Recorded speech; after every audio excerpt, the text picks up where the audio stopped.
Well, hello. Welcome back to another Wednesday live stream. We do have 3 laptops on the docket, and we have a vote up there. If you're on Twitch, the poll should be coming up soon. Yeah, it looks like they are up. So we have 3 different laptops to work on. I hope everyone's doing good tonight. I think I tried to mix it up a little bit. So we have an Alienware, an XPS, and a G series. So 3 different ones. And looks like we have a lot of people here already. So are you guys ready? Hello from Ukraine. Hello. You have parts and gifts arriving tomorrow from UPS. All right. Well, thank you there, Bob. Appreciate it. Hello, chat. Alien probing time. I got my Crazy Nate shirt on here. This is a limited edition shirt. Let's see. It's until the 30th. So what's today? 28th or something? 29th. So these are going to be available until tomorrow. So get one of those. The link's in the video description if you want to, or don't. It doesn't really matter. It's just for fun, but I just thought it'd be fun. Hello from Costa Rica and Germany and Ohio and North Carolina, Colorado, Houston, Kentucky. I should make a song out of that. Hello from Berlin. Cool shirt. Yes, this is one of my subscribers, probably somebody out there sent me this image, and I went ahead and said, okay, I'll just turn it into a shirt.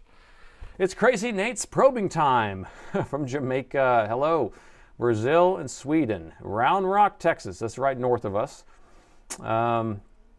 Crazy Nate. Hello, Crazy Nate. Oh, Harris didn't send me a toothbrush. Uh-oh, Harris. I'm going to talk to him about that. So I'll get it. If you want to reach back out, I'll get you one sent over to you. We'll make sure that an autographed toothbrush is sent over to you. So let's see. Well, I see Philippines and Brazil are here too, and Tasmania. Man, we got people from all around the world tonight. Now the 3 laptops we have a 93 XPS 9310, so that's going to be one of the smaller machines. It turns on, gives a Dell logo, and just hangs there. I hate that. I hate that issue. It's not as cut and dry as we would hope it would be, but it's just hanging on a Dell logo. So it does actually work. But the next one's an M17R5 that doesn't power on, possibly doesn't charge, doesn't work on the charger. Daryl, $2. Thank you so much. It's been a while, Daryl. I haven't seen you in a little bit. What's up, Nate? Hello, Todd.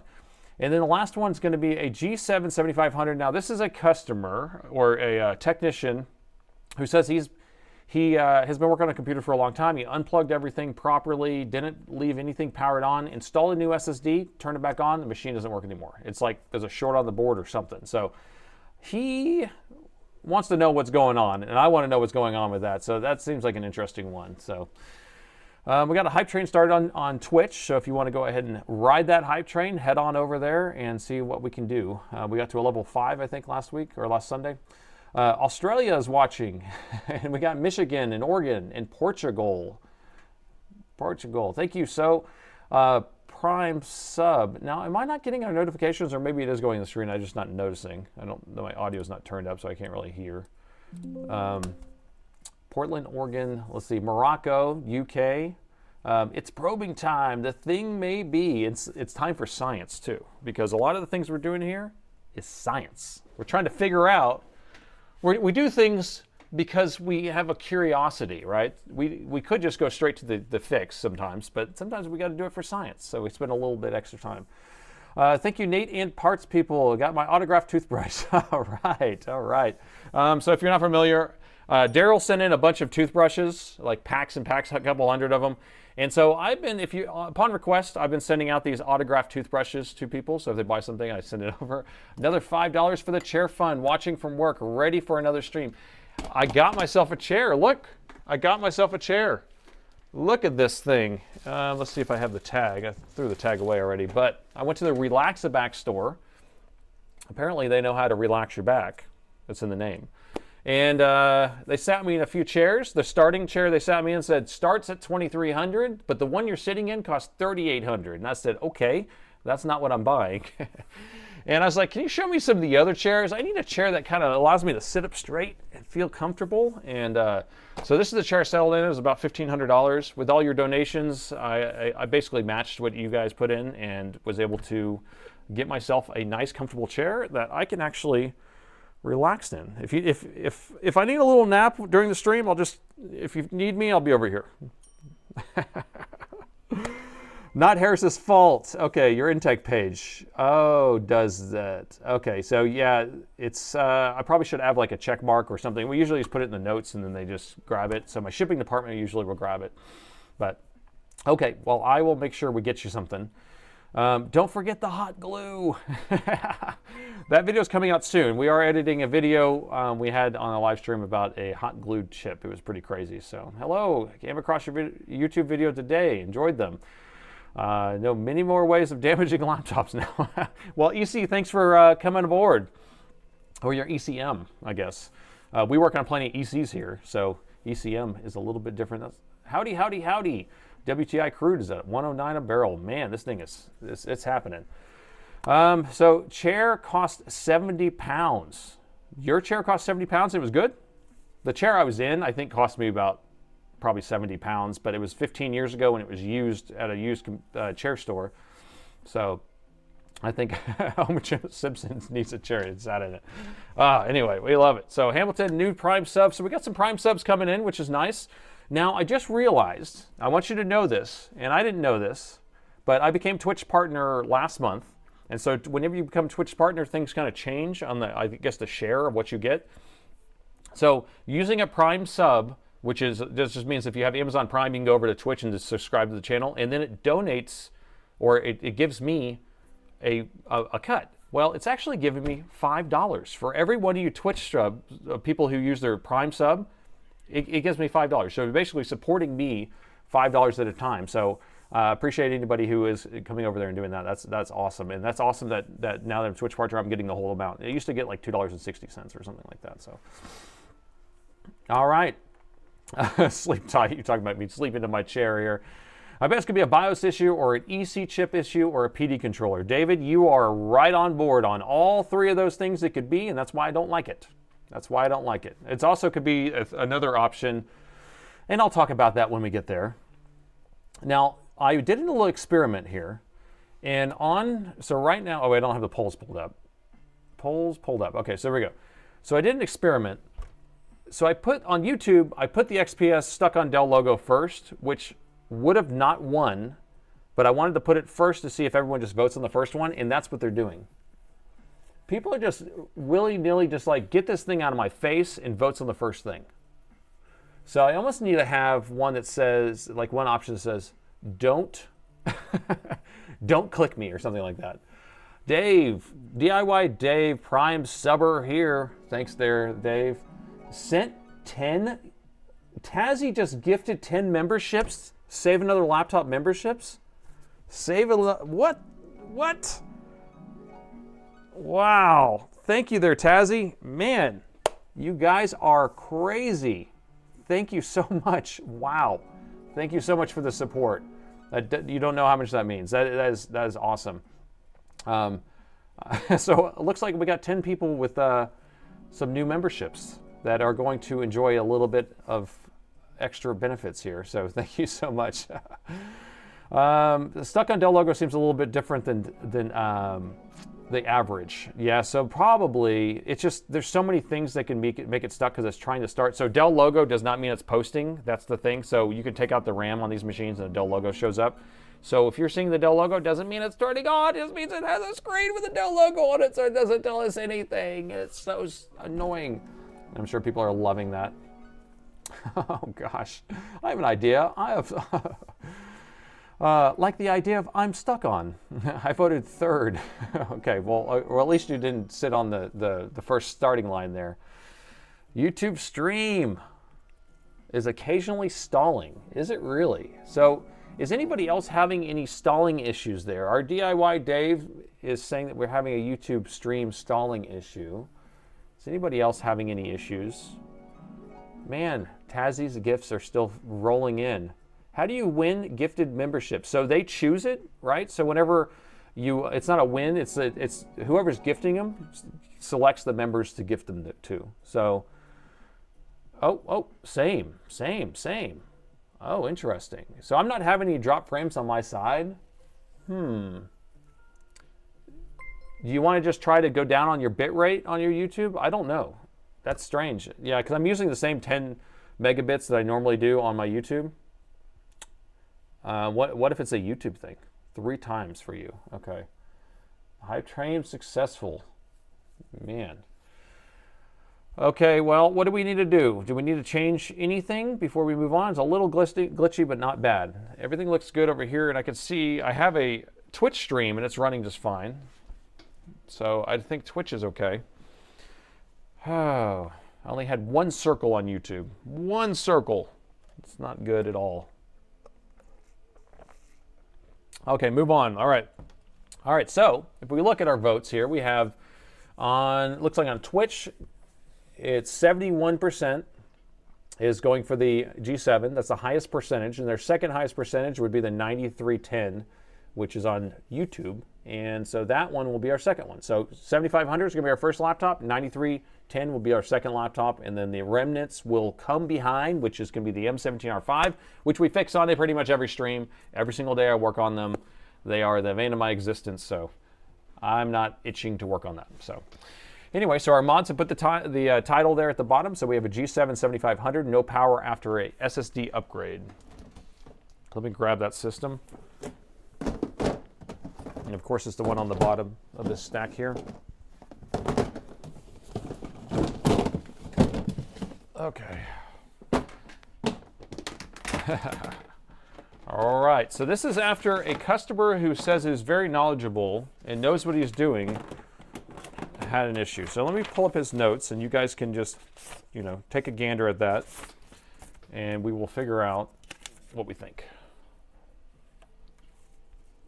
Let me make sure there's nothing in here. Sometimes I don't pay attention. Okay.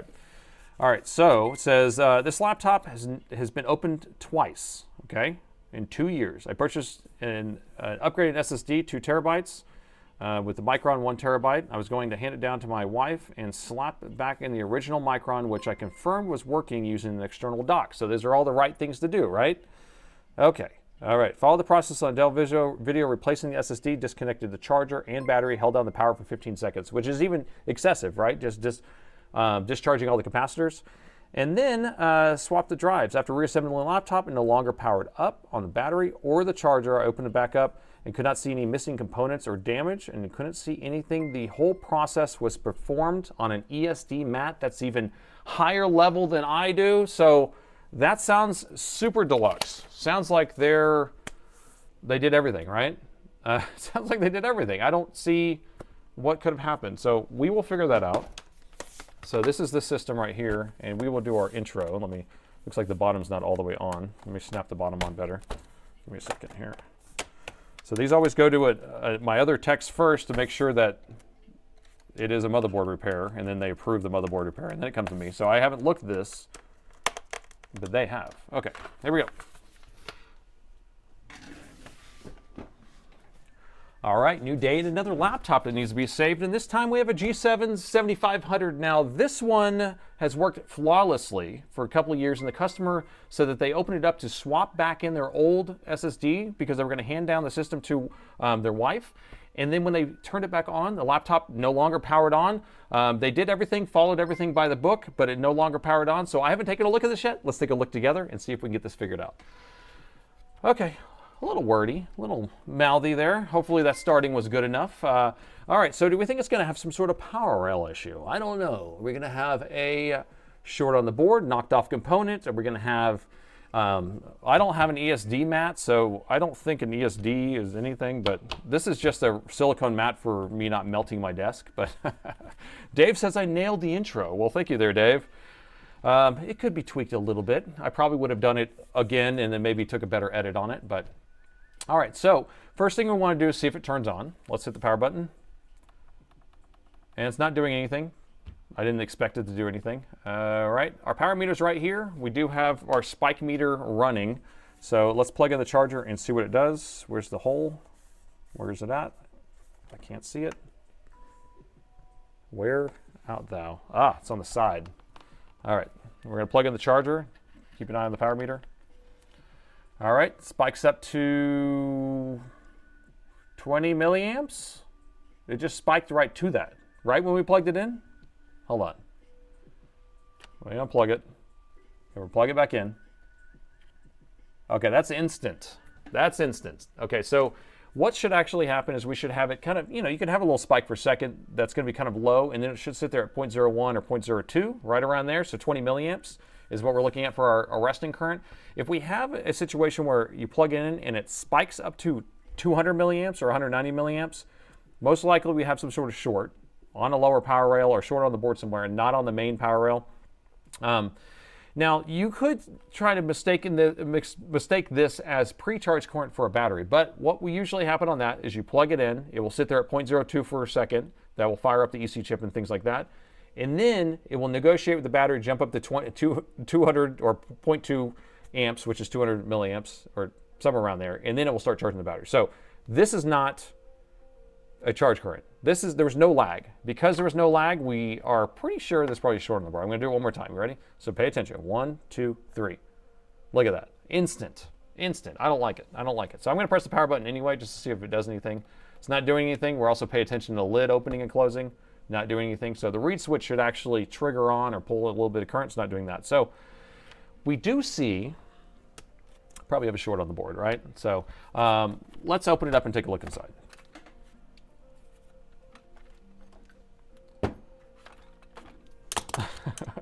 Damn good intro. All right. I appreciate that.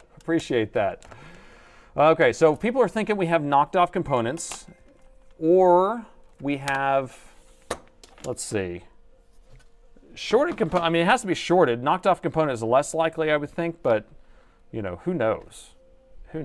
Like, I guess if they dropped a screw on it with it on, they would do it. You would end up blowing something out. Live, or is it Memorex? It's Memorex, of course. Hi, Dennis. Welcome. Small short or a small component. So whenever we have a 200 milliamp short and it's not on the main power rail, because if it was on the main power rail, we would be shutting off, it would shut it off to 0 or shut off the charger. Those are the two things. If it's going to be on a lower power rail, like a 1.8 or a 3.3 or something like that, then we could possibly have it, kind of having a leakage onto the main power rail like that. But let's plug in the charger. We'll just measure over here. There's not much we can measure. I guess there's a few coils here, so we can measure over here and take a look around. Now, he was only changing the SSD out, right? So we didn't take a quick look around. We have the main battery here. It looks like it has 2 serial number stickers here, which are kind of strange. I don't know why we'd have a second serial number sticker, so can't concur. I can't say that this is an OEM battery or not, but it has a serial number there. We do have the SSD that he was installing, I guess, right here.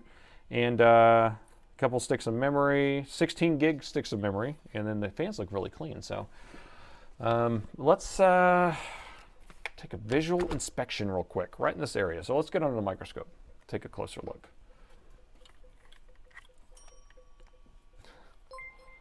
A chainsaw might fix it.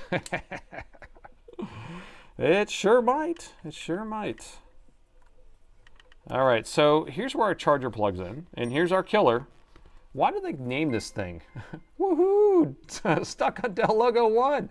Santa Claus, it won second place though, because Twitch was higher. But yes, it will win. It will be second place. But I will close the poll. All right, so killer Wi-Fi. Is it always the Wi-Fi card? We could have a shorted Wi-Fi card. What if today is the day that we have a shorted Wi-Fi card? That would be hilarious. But we do have the charger plugs in here. This is the CMOS battery. It looks like that's unplugged. The battery is unplugged, so we shouldn't be pulling any current when we plug in the battery, or the charger at least. And we have a couple coils here. Should we just do a couple pokes in this area? Or do you guys want to be suspenseful and take a look everywhere else? We should inject 2 volts right away. Ooh. I mean, I don't think we need to do that. We could just turn on the thermal camera right away. How's that? Do you want to do thermal, or do you want me to poke? Because thermal camera will probably reveal 200 milliamps of heat somewhere. But I'm just going to poke around real quick right around this area. So here's where the charger voltage comes in. So that's going to be ground. This is going to be positive. We have no issue here. And let me take out this Wi-Fi card if you don't mind. Let me do that because I want to see what's underneath this. Look everywhere now. Killer Wi-Fi makes great Wi-Fi cards. It kills your laptop, right? Okay, we got the Wi-Fi card out. Now, look how this is kind of set up. We have, this is going to be our ground plane here, and this is our positive. And then we have probably positive here and our ground plane there. And let me just take a couple pokes over here. So we didn't have a short on the connector itself, which it shouldn't because we have protection MOSFETs. We have a 40 ohm short there, and that would actually explain some sort of issue. 40 ohms is pretty high, or low, I guess. And we got 12 ohm there. That's even worse. And then we have, this one is measuring nothing. Okay, so these two right here, I don't know what these are, but 12 and 40, okay? So the fact that we have one of them measuring 12 and one measuring 40, I almost guarantee, let's see, do you think that they are bonded together or shorted together? Or do you think this 12 is feeding off the 40 or the 40 feeding off the 12, which is feeding to, where's the main power rail at? Let's see if we can find the main power rail. We don't have any good measuring spots for the main power rail, but let me just see if we can just use some of these capacitors here. Yeah, here we go. So I believe this would be the main power rail right here feeding into this MOSFET, and then that would be the output. So this is, there's no short or any measurement on the main power rail that I'm seeing. So I'm thinking that we have something on those power rails that's messed up. Now I don't know what it is at this point, but we can't really inject voltage on 40 ohms or 12 ohms unless you know how. Tell me how to do it. Someone said go straight to 2 volts. I'm not doing that. But let's just look around a little bit. So here's our, what is this? What power rail would this be? Whatever it is, it's 11 ohms. which could be okay if that's like the chipset or something. Here's our chipset right here, so that could be our chipset. We have a couple BIOS chips here, so 11 ohms, not too bad. I'm not that worried about that. What about this one? This one's probably going to be VRAM? Oh, we got a 0 here. So here may be our actual short. If we have basically 0 on this one, and this coil right here may have a 5 volt line and a 3 volt line, 3.3 volt line going to its controller chip, controller IC. What do you think about that? So let's just think about it like this. We have a chip. This is the, looks like it's the, yeah, it's the GPU. So that's the GPU, and that's probably the VRAM, possibly. I'm just guessing because I don't really know, but it smells like a chipset. Oh gosh, I hope not. Yeah, if it's a chipset, that would be really bad. But so if we have a 0 ohm short here, and then the controller chip that actually produces that voltage has 3 volt line, 3.3 volt lines, and 5 volt lines, and if that chip went all short, then maybe it's kind of backfeeding and causing those other ones to kind of give that symptom. So could be something like that. I'm ready to have us get revealed, but I'm starting to think that we're going to have heat over here in this area. That's going to be my guess. We haven't really poked everywhere or looked everywhere. Steal the RAM. We should take the RAM out and measure. This one's fine. So I'm going to take out this SSD and measure, and then we're going to take out this other stuff too. So let me pull this back here. Flick the battery connector. So the battery connector is flicking. It's a little short to be flicked, but you know, I'm going to take out the RAM. So we're going to start removing components. We're going to see if it alleviates the short. Here, I can check that. I took out the RAM. Now we're just going to measure these power rails. 40, 12, 0. I'm calling that 0. Okay, my 0 is about 0.1, so it's about 0. I think we just had a capacitor that's blue, and that was it. But it's shorting back over to these. Sure, it's a pretty Wi-Fi card. All right, pull this out of the way. So this is that Micron SSD that they installed. So we got all that stuff out of here. All right, so I'm going to plug it in under the thermal camera. And where do you think it's going to be? I think we're going to have a heat here, but I know other people. So you just kind of pick where you think it's going to have heat, and we'll go from there. Oh, I got get my thermal camera going.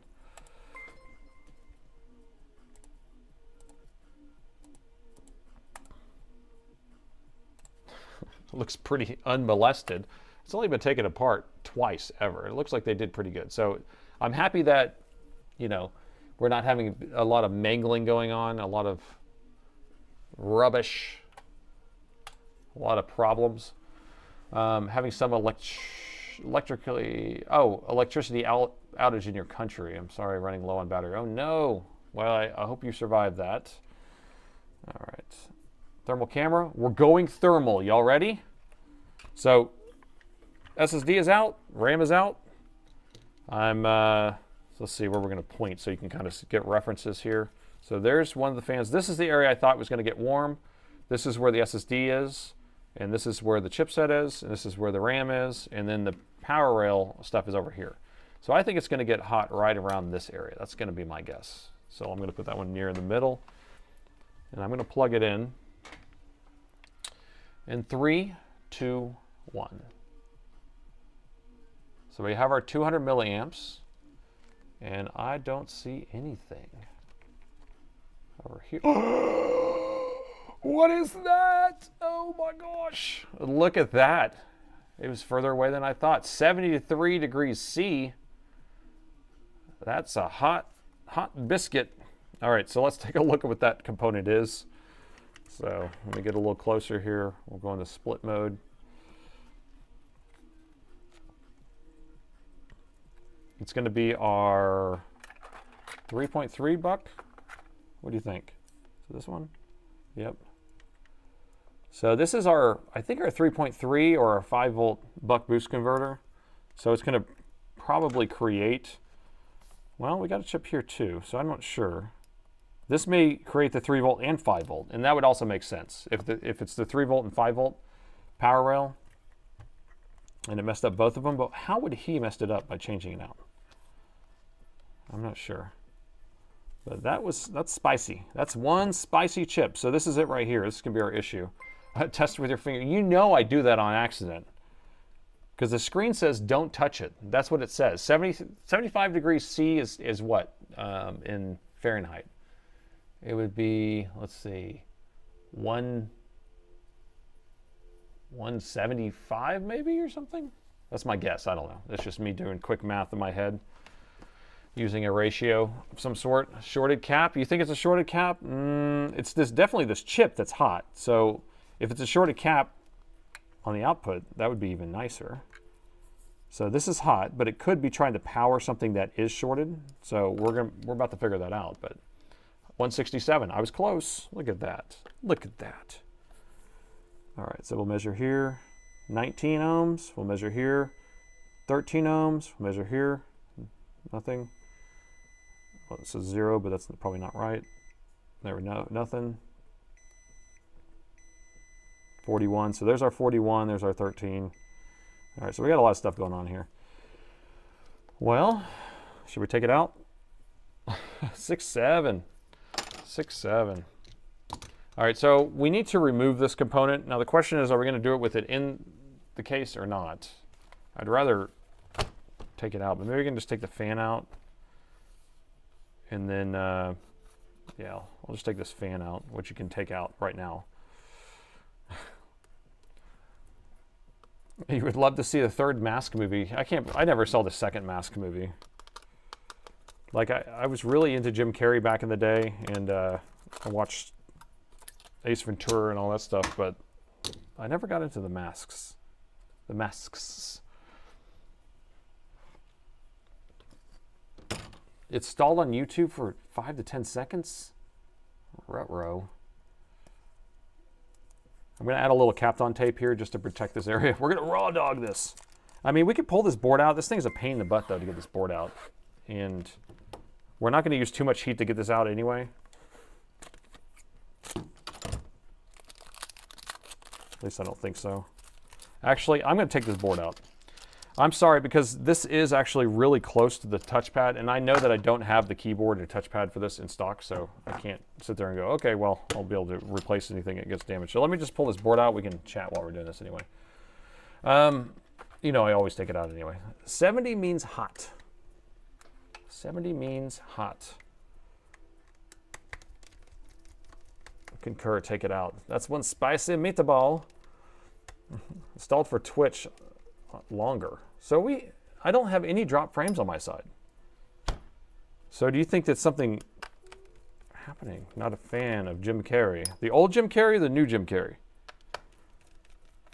Like the Ace Ventura Jim Carrey or the Cable Guy Jim Carrey or the Liar Jim Carrey? I didn't notice any stalls or zero drop frames. What does that mean? Does that mean the internet's just messing up? Running smooth for me. Okay. All right, I got the rear cover removed. I like that this fans just come off right here. You don't even need to pull the board out to get the fans out. That's a good design. 2-3 Jim Carrey. Putting power to silicon can use it to blow.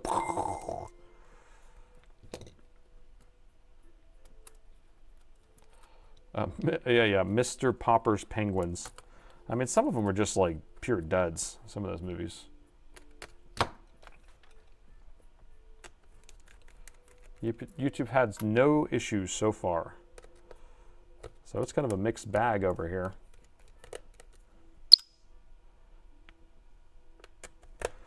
All right, so we're going to get this board taken out. We did find that short there. Now, I think that short is actually tying to probably both of these chips, but it could just be the 3 volt, could be the 5 volt, but they are both measuring something low. We got 40 ohms on one.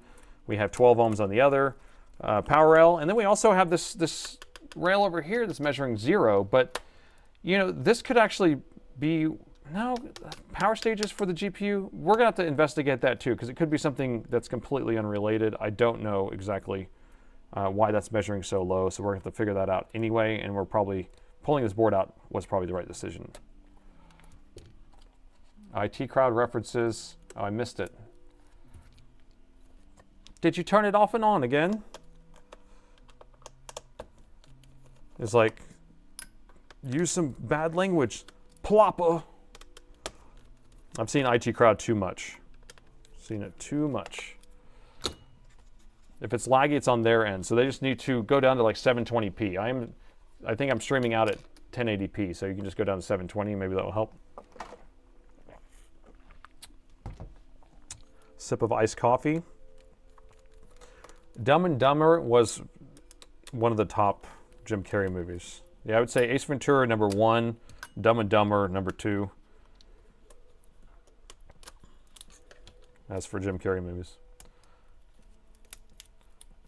I can't believe that's a 2020 model. Because it looks a little old or what? Yeah, I don't work on very many of these.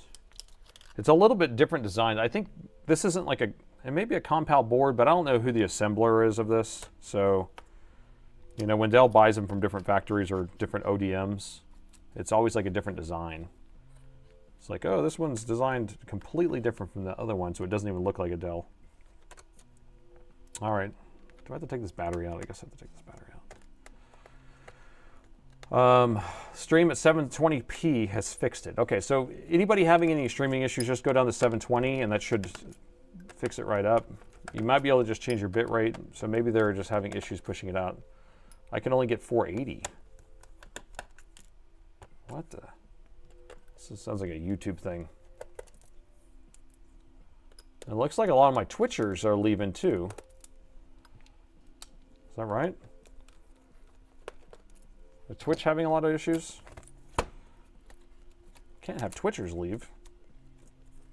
What are you fixing? So we have a G series. This is a Dell G series G7 7500, and the customer was going to hand this laptop down to his wife and was switching out the SSD to the original SSD that was installed in it. And when he put it back together, or all he did is change out the drive, when he turned it back on, it no longer turned on. But we did find a short on one of these chips, and we have to pull the board out because we're going to have to replace that chip, and it gets really hot, so we don't want to melt anything. You're getting 1080p on Twitch, which is perfect because that's what I'm pushing over there.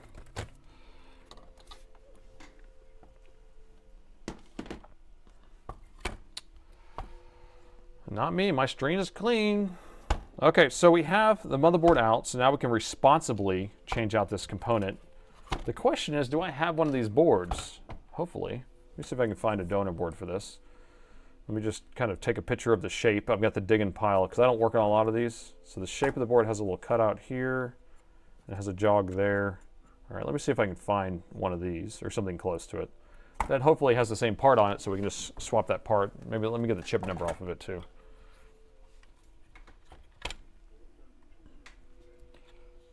See, what chip was it? This one? It's a 5X Plus. Oh, we've seen some 5X Pluses on some other boards. So, Led, what is that 5X Plus? That's a, I mean, plus, why did I say plus? 5X equals. That is a 3 volt, 5 volt, or is it just a 3 volt or just a 5 volt? But anyway, that's the component that's burning hot. It was like 78C, 167, 167. We know it's a Rich Tech, but is it the 5 volts or 3 volt? All right, let me see if I can find a board. So all these boards back here are my donor boards. I'm always having to dig through these. And let's see, these are my G series boards over here. G series. Aha, here we go. This looks, maybe? No. Psych. We'll have to find something close. So it has that one little jog on there. Ah, this looks right. Is this right? Does that look like the right one? Nope, it's not the right one. Is it? It's funny because it looks similar. It's different, but the same, man. So this one says GPU not detected on it, so that could be fixable. But look at the shape of it. So You have this one, it has the shape here, has this, and it has this jog. But this one doesn't have that same little jog here. But does it have the rich tech chip?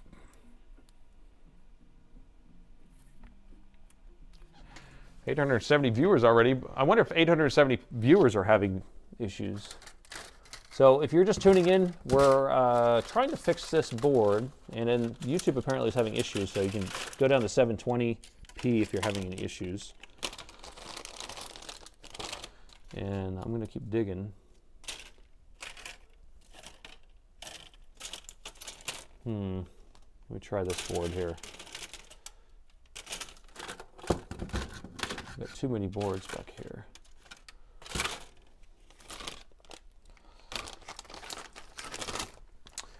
Maybe one of you guys, maybe Led can search, but tell me what machines that this thing is on too. Oh, look at this. This board looks totally different. I just wanted to see if it actually has the same chip on it somewhere. But I'm trying to figure out what board would have that same chip on there. 5X Plus. I feel like I saw one of those recently. Like on a Alienware.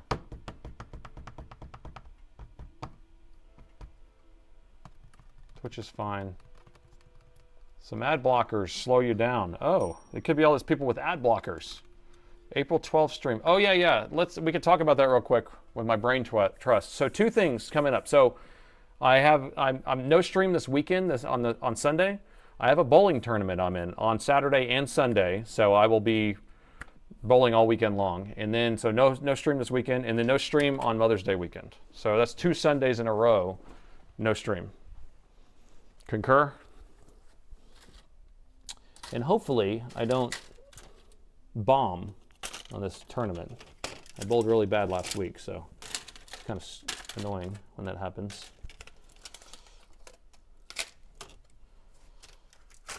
This is frustrating. I need to find me a chip. I think that board was the closest board.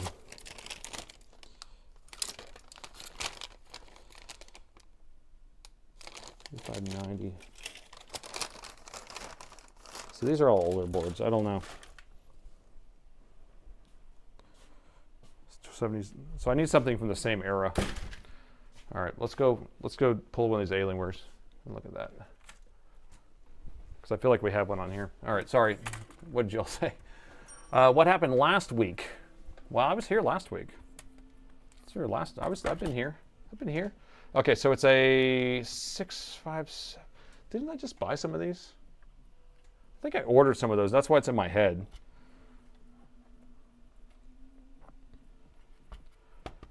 Matt's Fault Bowling Team. Yeah, well, it's going to be Matt's Fault's Bowling Team. I think we're going to name it something else for the actual tournament we're in. We're going to have part of that team. Well, I guess we'll have part of it's a team event, and then part of it's a doubles event.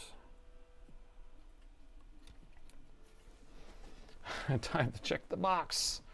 Okay, 5x equals 7g. The 7g doesn't matter, it's just a 5x equals, but I need to find. When do you have time to practice? I don't practice, actually, usually. Occasionally I'll go practice, but I used to be a really good bowler, and then I quit for ever.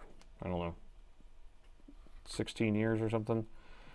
But I got back to a 211 average, which was good. And then the last few weeks I've been bowling like crap, and then now my average is, I think, back down to like 208 or something. All right, I don't know where this chip is here. All right, we're gonna search. All right, we're gonna search schematics so it can tell me what board to get this thing off of. Thank you. Flexboard search. Thank you, Led. So Led Farmer just sent me the actual chip's number, the real chip number, and then now we're going to do a multi-board search that will search schematics and then kind of tell me which board it's on. So the thing is that whenever you have donor boards, it's nice because then you can just grab the exact same board. If you don't have it, then you have problems. So that's how that works. So we're just going to do a multi-board search here. So I'm just going to put that part number in there, and then we're going to hit search. And while that's searching, I'll go back to chat with you guys. Nate, my audio is dropping out. It's probably because I'm moving around here. All right, is that better? I just reseated it. If it gets hot, just do thermal paste in heat sinks. It does. I mean, that cleaning the fans in heatsink is going to be one of the main things. Am I married? I've been married, yes, for 19 years. Just had my 19-year anniversary. Check your orders and see if it's arrived. Because I think that's what I ordered, but no, I haven't got it yet. Audio's fine now. All right, let's see if it showed up here. Give me a check. Search, search, search. Okay, it says the 9700. All right, so let's grab a 9700 board. 9700 boards are right here. I know where those are. So it says that this board that's all bent up should have one on it. So let's take a look.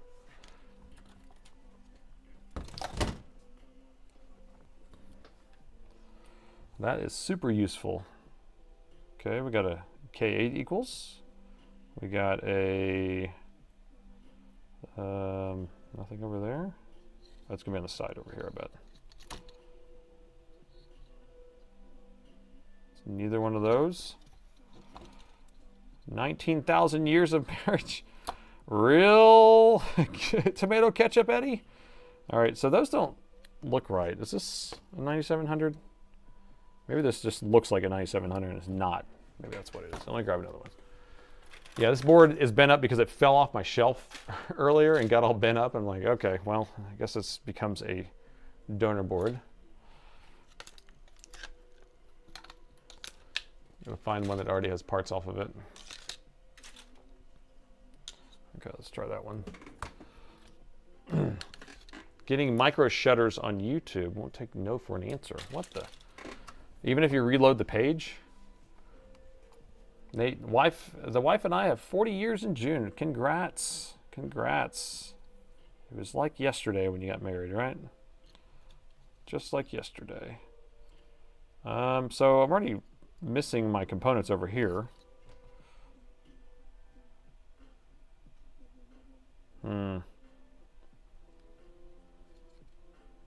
So I hate this because sometimes they put these other numbers on there and you don't know what they are. So motherboard drop automatic donor board candidate. Done.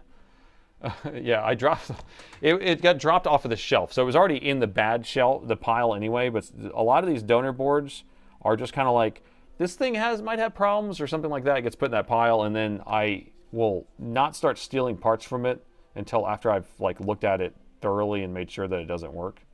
And then we start stealing parts. Okay, I don't see anything on here. Let me see if we can have another board. It comes up here. This is taking too long. Ah, there's so many of them. I would say there's a plethora. Okay, so we have 16R1, 18R1, 18R1, 5590s, 5590s, and the 9700. So 16R1 and 18R1 was the ones we need. So that makes sense because I feel like that's the chip I ordered for the 16R1. Let's see. Does this thing have it on there still? Yeah, I believe it's that chip. We'll just have to borrow it if this is it. Yep, so this is the 3 volt, 5 volt. Oh, you can't see it, sorry. All right, so this is a M16R1 or M18R1 board. And this is the 3 volt, 5 volt, and that's what that 5X equals is running. So I've stolen all those, and I know I just ordered some of those. So they're not here. But this donor board right here, I can actually steal a part from, and then I can just put a note to say, put that back on there. So I can keep track of it. All right, so we're ready. We're ready. Wow, I got 53 years of marriage, 39-year anniversary. Does the board view show where the chip is? It does if I go and pull it, but that was searching the schematics, and sometimes I don't have board views for the schematics. So the 9700 one, I don't have a board view for that, I don't think, just a schematic. But you stole the chip already, I think. So on this one, I haven't stole the chip, so I could steal this one. But I know I've stolen other chips, and we're like, I'll just borrow this temporarily. So we know we have that one. And then this one, we're going to take this one off. All right, so right there. So this chip runs both of these, I'm pretty sure. That's my guess. So go ahead and get this taken off. Lost your wife during COVID. Ooh, I'm so sorry about that, MT. So sorry to hear that. Don't know board views allows to search. It's awesome. Yeah, and that's led. That's going to be the Flex board view, which is. Oh, sorry. Hold on. I'm burning my hand.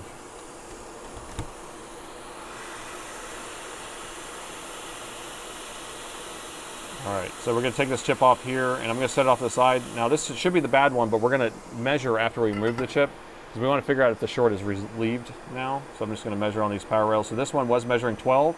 Oh, it still is measuring 12. This one's measuring 12 or 40. It's still measuring 40. But yet, this was the one getting super hot. So what does that mean? What does that mean, people? We wasted time trying to find the chip. You know why?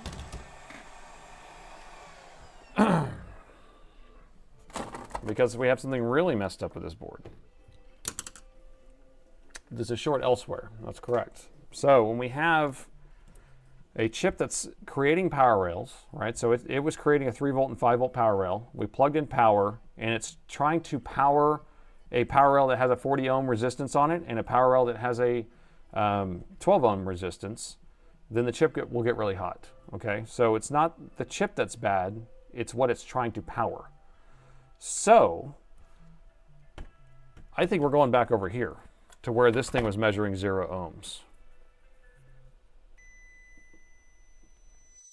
And now it's measuring not 0, it's measuring 0.4, which is a lot higher than it was before. Let's take this heatsink off because I want to see, did he re-thermal paste it too? Did he mention about thermal pasting? Because maybe there's something going on under here. Maybe they put liquid metal on here. Maybe there's an LLM situation underneath this. Is powering the short? It's powering the short. Right, so it's powering what is shorted, so therefore the chip gets really hot. We can't inject voltage because it's 12 ohms and 40 ohms. So the only reason why we were able to see that get hot is because the power supply was, or the charger was actually powering up those power rails. But we're going to have to, we can inject here and figure out what's getting hot, but I need to get this heatsink out of the way because this is probably a VRAM power supply. Or is it? Actually, I don't know what it is. Let's see, it has those two coolers on here. So this one's off to the side. These two are together, right next to each other, and this one's spaced out. Spaced out, man. So let's measure all these. I just want to figure out exactly what's going on. So I measure here, got 0.2, measure here, 20 ohms, measure there, 20 ohms. So 20 ohms and 20 ohms seems normal, and then if I measure over here, we got 0.4. You can't see what I'm measuring here. There's a cap near the rear. Wait, be aware, several are mentioning a cap that was also bright. That was right over here? You think so? In this area? Really? What? What? Let's see. So I missed a cap over here. I believe you. I believe you. No short. 40 ohms. I thought we already measured all these. I mean, these are all measuring those output, that same measurement, 13 ohms. All that stuff looks fine over here. That's not shorted.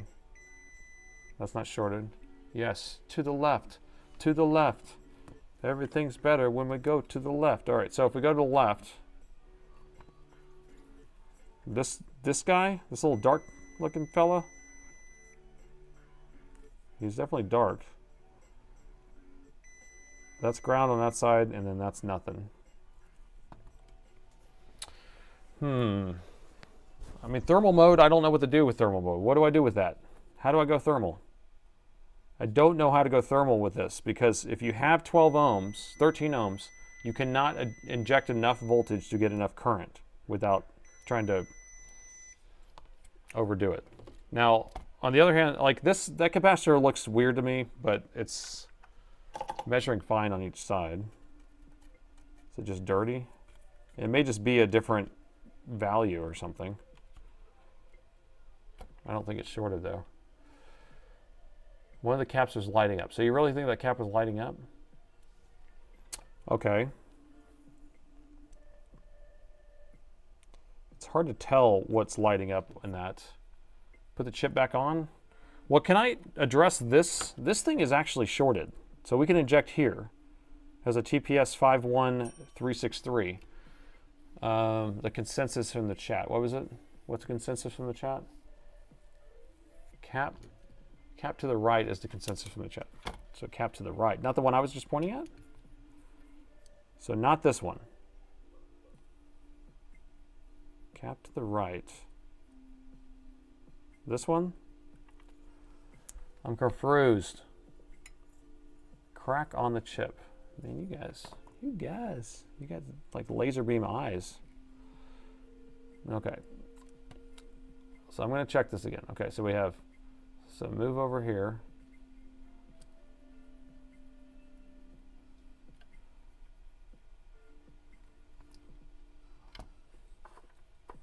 Put the polarizer on. Okay, so you have it next to 2R2. Next to 2R2. So we get 2R2 in this one. So we think there's a crack in this one. So we want to measure across this one. There's also 2R2 down here, so it could be either one of these, but so that's not shorted. And that's not shorted. Not shorted. This one's measuring 42 ohms, but it's also measuring 42 ohms over here. Maybe put it back into the thermal camera. And I don't want to plug it in without having that chip on there, so we have to put the chip back on if we're going to do anything. To the right of 2R2. So if we go to the right, so if we have a 2R2 to the right, 2R2 to the right, this is my right. Do we have any other 2R2s? Oh, this 2R2. But that's also, oh, that's fine. I don't see any cracks. I just don't see a crack, but maybe I'm missing something. There's a dark spot there. I don't see anything.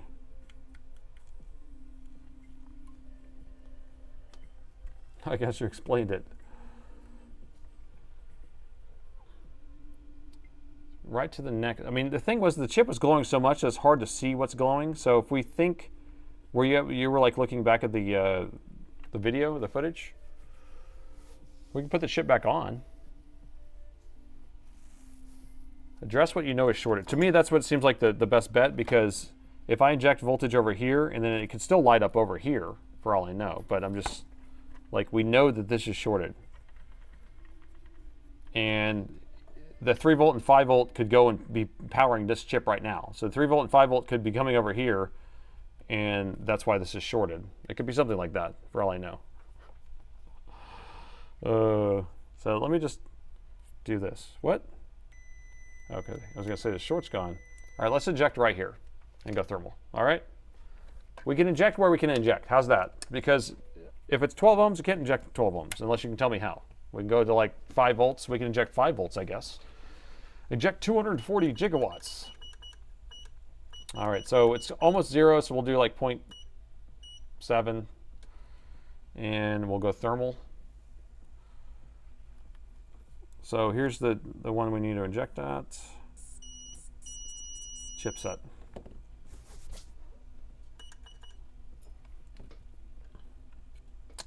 Chipset.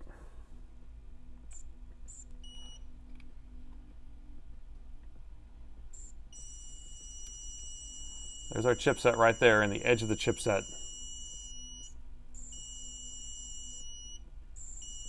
Right there. So, who called chipset earlier?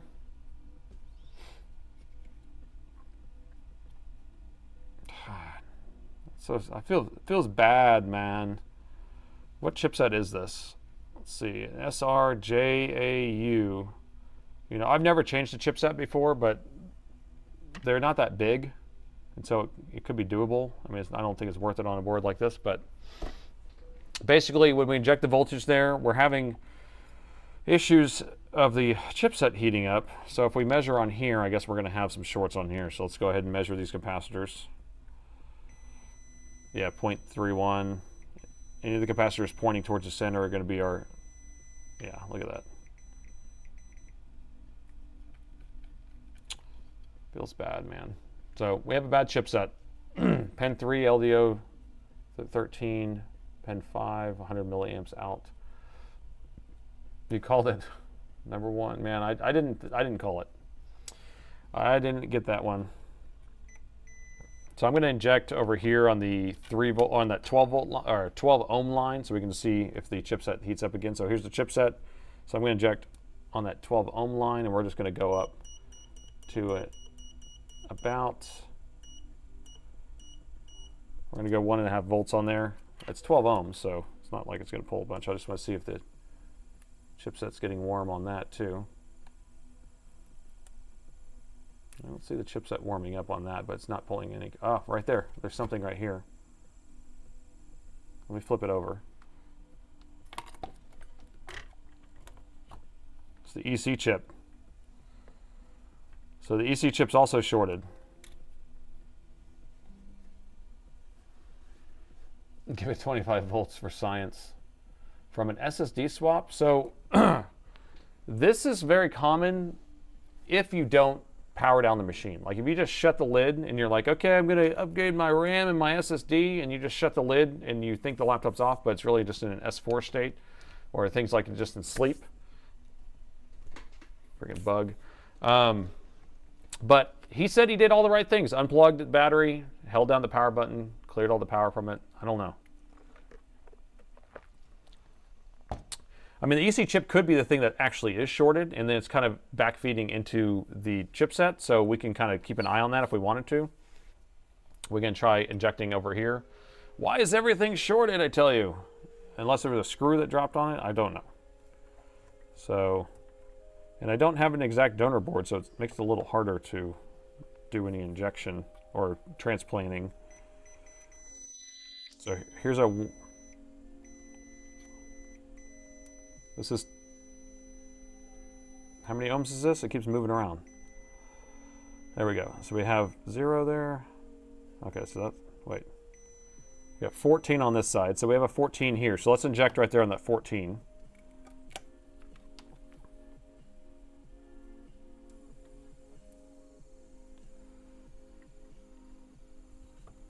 And you can see it getting hot. I'm only injecting 1.5 volts, but the other thing's a reflection over here. So, does the EC program through the BIOS? On this one, you know, I don't know. Those chips, I believe, are programmed through the BIOS, but I guess it could be anyway. Should we do more of a physical inspection and try to figure out what happened? I don't know. Like, can we give them an answer? The EC powered on when it's swapped. That's the only thing that makes sense is it was powered on when it's swapped, or we had something that touched. I mean, something like a screw dropped or something. I don't know. Rotate the motherboard and inject again. So we'll rotate it that way so we have a different reflection pattern. And then I'll inject over here.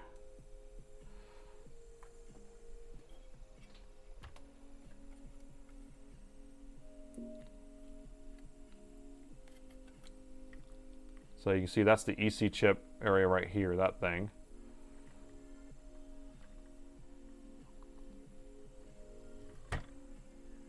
All right, this is on that 12 ohm. Let me go back over to the chipset one. So I'm going to put that up to a volt, or left of a volt. Wow.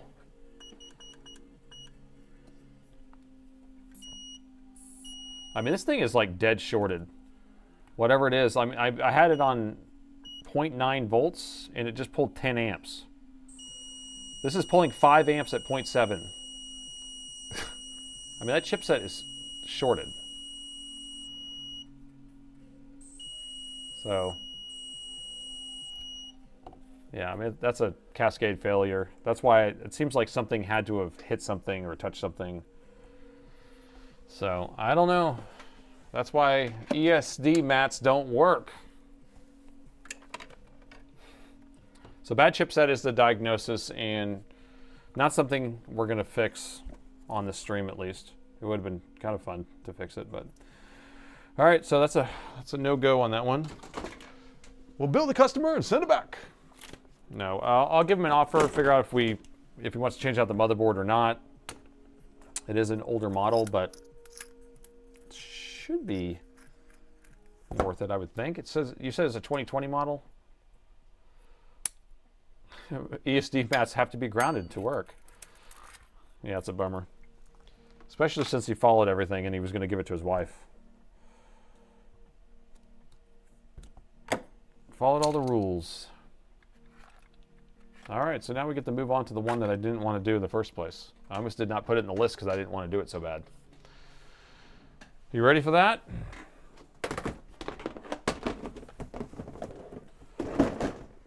All right. Stuck on Dell logo it is. Stuck on Dell logo. I'm stuck on Dell logo.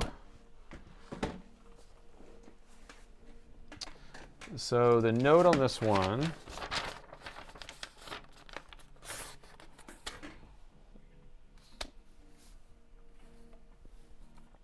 stuck on Dell logo, will not boot up. Replaced a couple missing or wrong screws from some high school students attempting to work on this computer in class.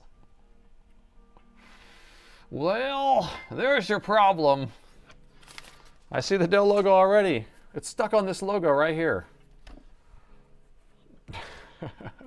Our goal met. We just hit 2,500 subscribers or followers on Twitch. So thank you guys for all the support on there. Thank you so much. Thank you so much. All right, let's see what we can do here. All right, let me do my intro. What model is it again? 9310? 9310, 2-in-1. 2-in-1. All right, Crazy Nate. Crazy Nate.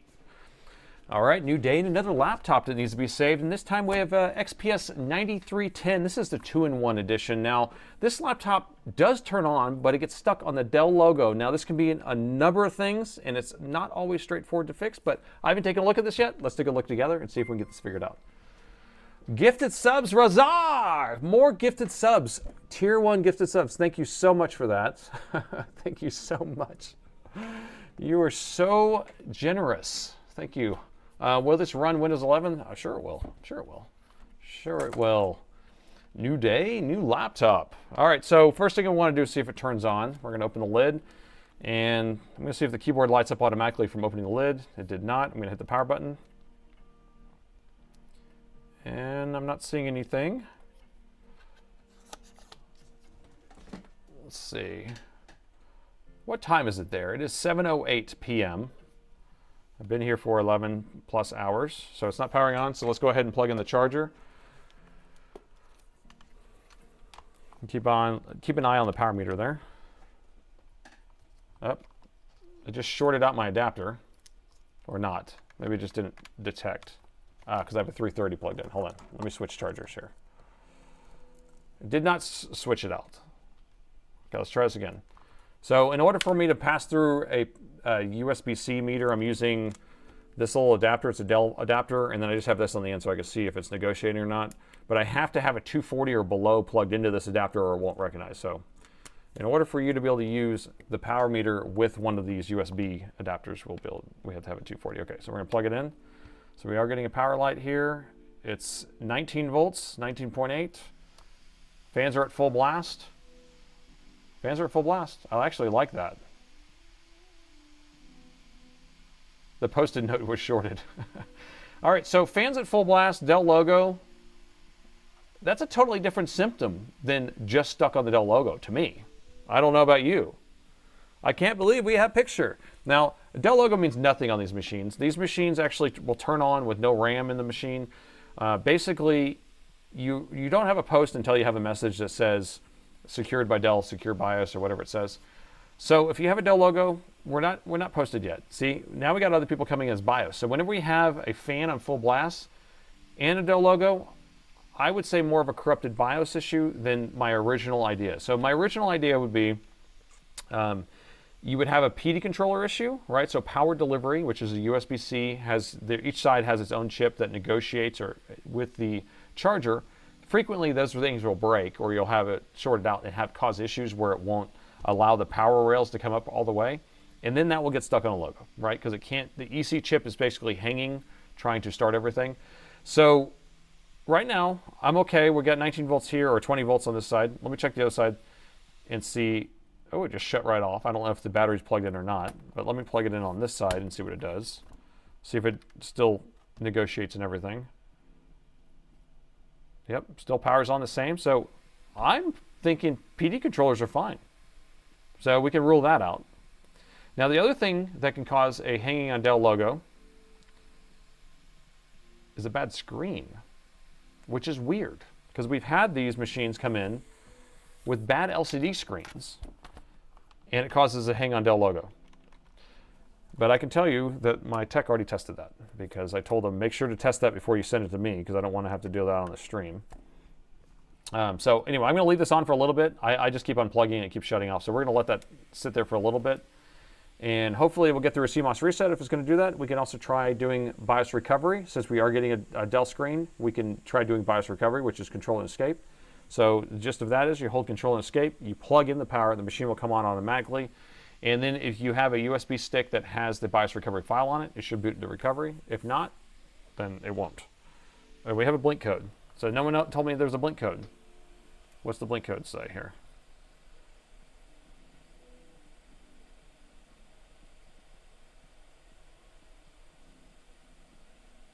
One, two, 3, 4, 2, 4. So someone was already saying that, weren't they?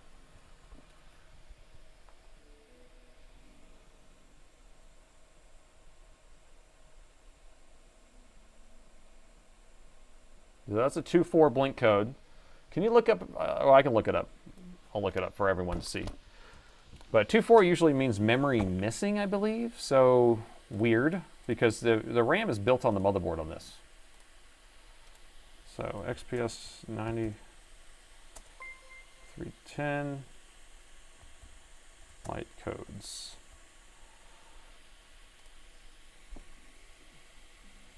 Would say 2-4 RAM or memory failure. All right. So what do you think? Just a reflow? We got a reflow coming up. We fixed the X16R1 like this, right? X or R2. Dang. So it's not a 4-2. Wait. It's a 2-4.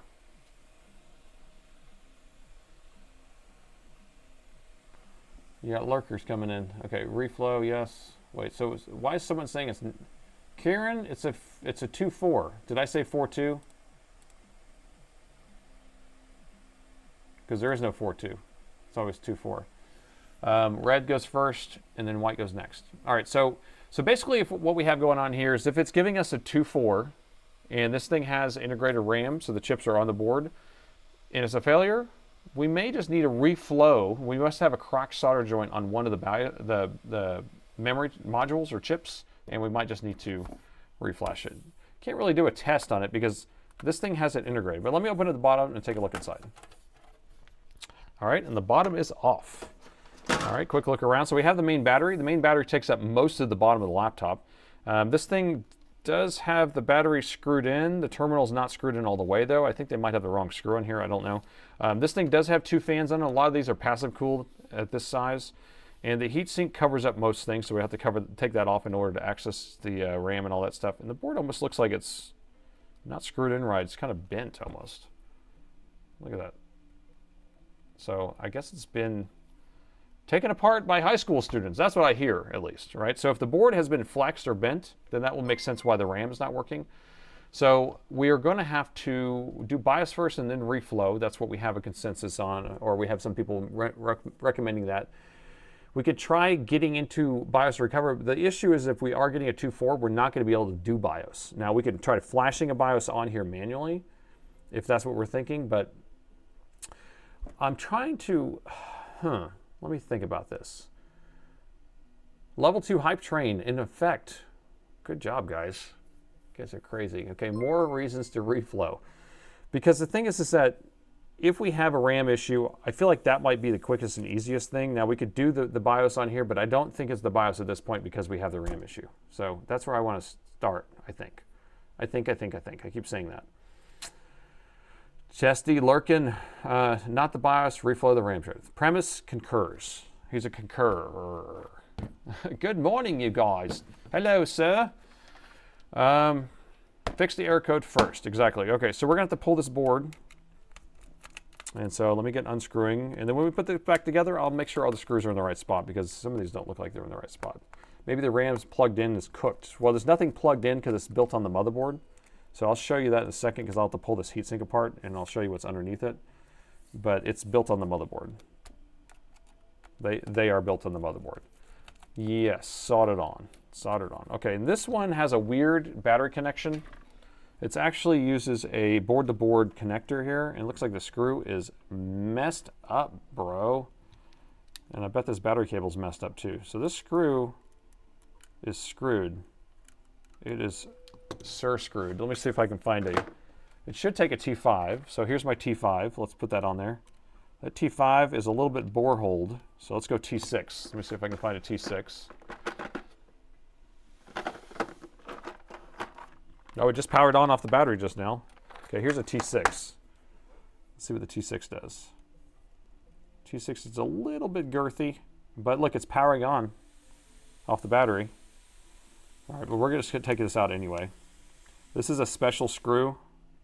Very special. Special length, special width. 2627. Okay, so there's our screw. That's all messed up.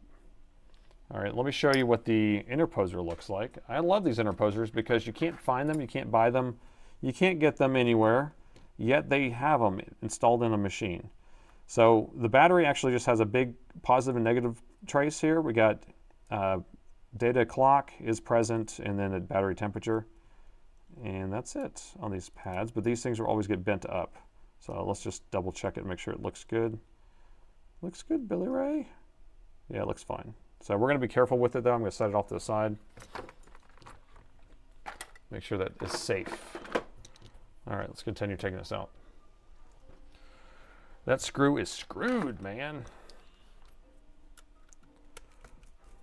You guys watch me unscrew things all the time. Paper towel with a 2x5. I like that. Yeah, just stuff it in there. Super chat. Is everyone in chat? Wait. Sup, Nathan, and everyone in chat? I thought you said super. You said sup. Sup. Why the tiny pins accept to break? Why do they make them so tiny? Because they want it to be so slim. They want the thing to be miniature. They want it to be Mac-like. That's all they're doing, is they're trying to be a Macintosh. A MacBook of some sort. Yeah, we're missing some screws here. This thing is screwed, man. By the way, my mama's watching. All right. Hey, DIY Dave's mom. All right. The motherboard is out. And it's a little bit cupped. So that would explain why the RAM doesn't work, if that's what's going on here. Right, does that look cupped to you? It's like someone tried to pry it out of there. We'll turn it this way. Yeah, look at that. It's almost like an S. So I think someone was trying to pry it up or something. So we even could just have ripped off components on the board. Oh, nothing but quality. Check the keyboard. Check the keyboard connector. By golly. We're going to have to take this heatsink off, though, to get underneath here. We are missing a screw here. Oh, yeah, we have to take these screws out. So the heatsink screws on. The CPU's right here, and there's 4 heatsink screws, and then that holds the heatsink cover on, and we can just pull that off. Hold it down, and look at the edge down at the lumbar. You want me to look down the edge and see if it looks okay? Okay. What's the motherboard? That's a motherboard? No wonder. All right, we'll look down the edges of some of these connectors to make sure they look okay. So keyboard connector, doesn't look too bad. This is the fan connector. Debug has his own header there. That's the power button. Okay, that looks okay.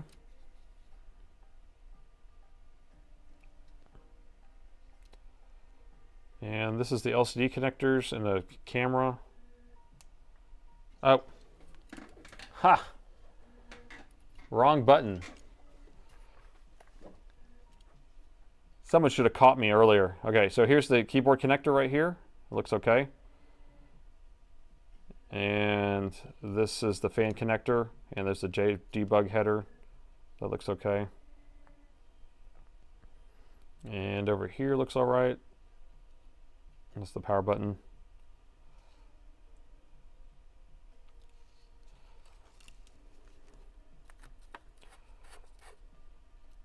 And let's see, USB-Cs, they look okay. Oh, look at that USB-C, that could be an issue. So that connector probably should be replaced. You see the ground pin and then the secondary pin, which is like data for the USB 3.0s or Thunderbolt. It's messed up.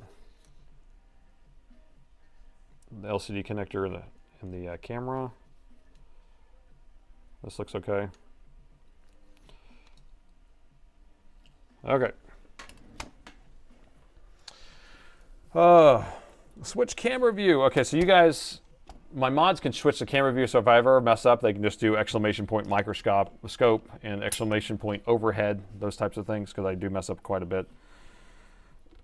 But I try to do the best I can. I bet audio works for auto switching. I thought about doing that where I'm like, let's take a look under the microscope and then have it change, but that's what the mods are for. Drone view. Okay, let's get this off of here. And it doesn't want to come. Oh, because there's some screws still. Voice mods. Now, I've seen the voice mods, and then I feel like the camera will change because it thinks I said something. I'll be like, I did not say that.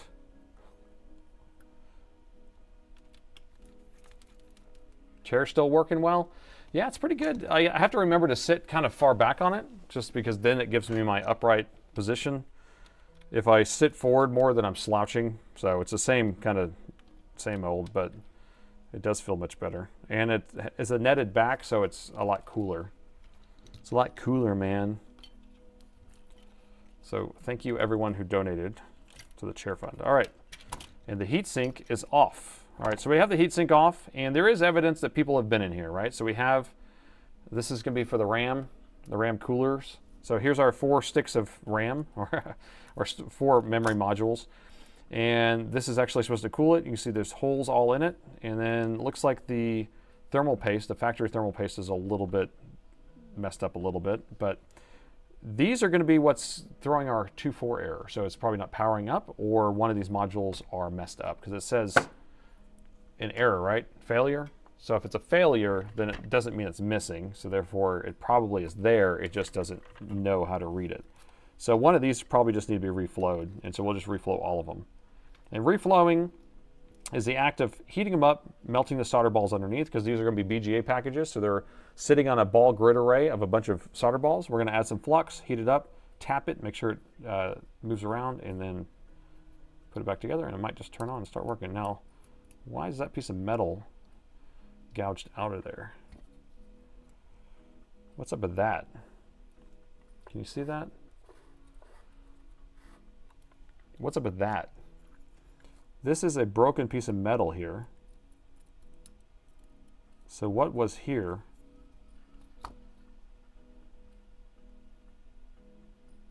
What was there? I don't get it. Was it one of these tabs?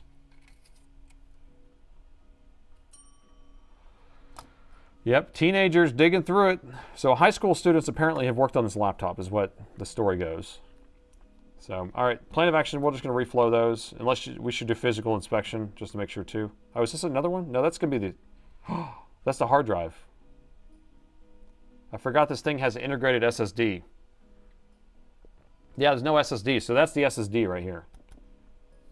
So their data is locked on here too if we can't fix this.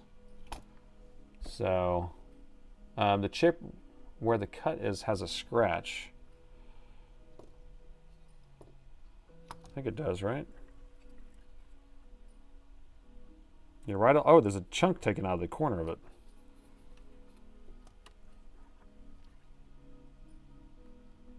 Yeah, I don't think that's enough to damage it, but yeah, there's definitely a depression right here. So you might be able to do something there. That could damage it all the way, but I don't know. There's a chip right here too. So yeah, whatever this was, if we can look at the heatsink maybe. Is there evidence here? It's always finding clues, man. This is what really gets us.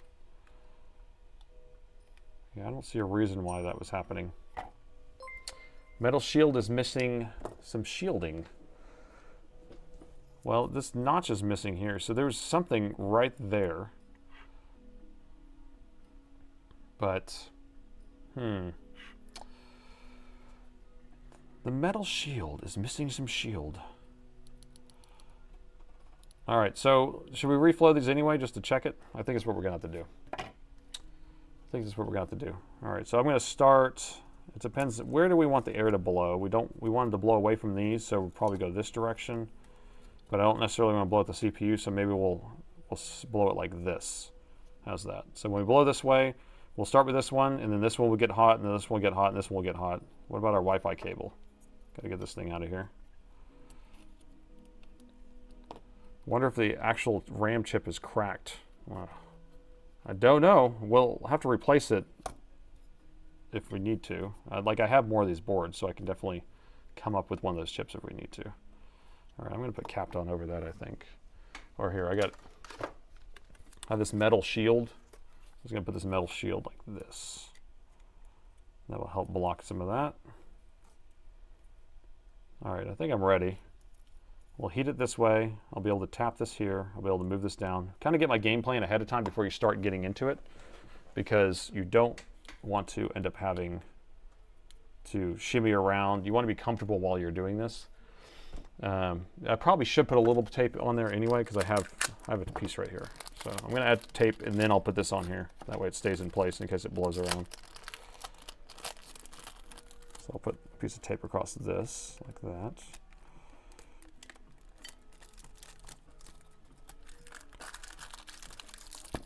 All right, and then the back side of the board has this plastic all over it, and there's a chance that that may get kind of melty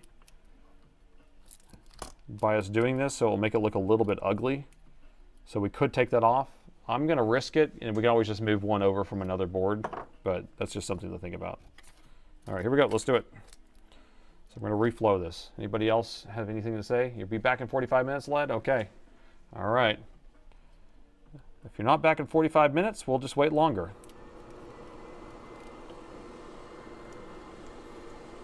Look at the donor board to see what was pried off. Do you want to look at that first?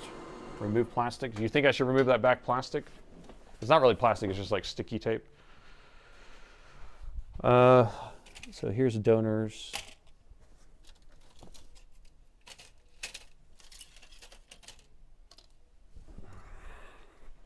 Hold on, let me find a donor.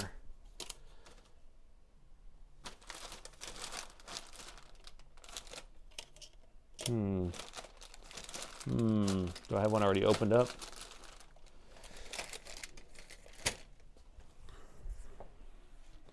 All right, so here's one that's opened up already. Right here. And I don't see anything there. That's crazy. Whoa, what did they do? Oh, I guess it would go this way, but. Is it over here more? No, it's right there. I don't know what that chunk is. Yeah, I don't know. Some people are crazy. Some people are crazy. 800 megahertz. Hello from Norway. I've been binge watching your channel. Thank you so much there. I am glad you're enjoying my content. I'm actually surprised that people ended up liking it so much. I kind of put one video out and people ended up being really receptive to it, and then it kind of just took off. So it's like, appreciate it. All right. Yeah, we have 1,000 viewers tonight. On a Wednesday night, we have 1,000? That's crazy. If this is the first time you're here, we do these live streams twice a week. I don't look at the laptops ahead of time. And so if you're used to watching my regular videos, this is going to be a little bit slower pace, but I'm able to actually interact with you, and we kind of figure stuff out in real time. So sometimes it's a little bit slow, sometimes it's a little faster, but it is always fun. So we do this twice a week, Wednesday at 6 p.m., Sundays at 9 a.m. I'm actually skipping this next Sunday and the Sunday after that. So there's no streams for the next 2 weeks on Sunday, but it normally is twice a week. We got Mother's Day coming up. I have a bowling tournament this weekend, so we'll have to skip this weekend for that. All right, so what's the best hot air gun? The one I'm using is, I really like it. It's the Atten ST862D. I have a link in the video description. It's a great gun, I don't know, hot air station, rework station for the money. I think the price was, I don't know, $200 maybe? I don't remember exactly. Eric, thank you. Good for a reminder. Yeah, so anybody who hits that like button will end up pushing this video out or stream out to more people, and we can end up getting more and more people to the stream. We've seen this thing hit almost 2,000 people before from just people hitting the like button and live. All right, so I'm just going to heat this up. What we're trying to do is get it to start moving around. Now, this is a thin board. I'm using higher heat because I'm used to working on Alienware, so I just need to be a little bit wary that I don't overcook anything, because this will heat up a lot faster than I'm used to. So I may actually lower my temperature down. Right now I'm at 450 at 60% air. I could probably just go to 400, but we'll stay back. We're just trying to wait for this to start moving a little bit. I'm just tapping the edge.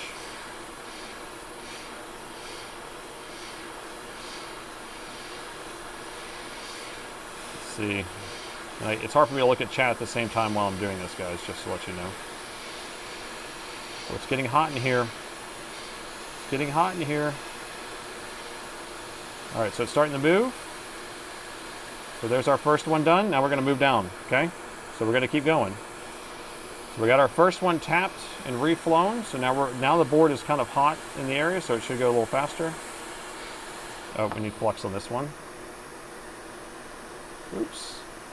I squared it out a lot, so I'm going to add it on these two while we're at it. So the flux helps the solder flow. It's also deoxidizes the flux, the solder, but the solder is, the flux helps the solder flow. I don't know if I said that correctly, but without good flux, you're going to have a hard time soldering. I think we're getting close again. Let's see. We keep moving. Keep moving. Come on.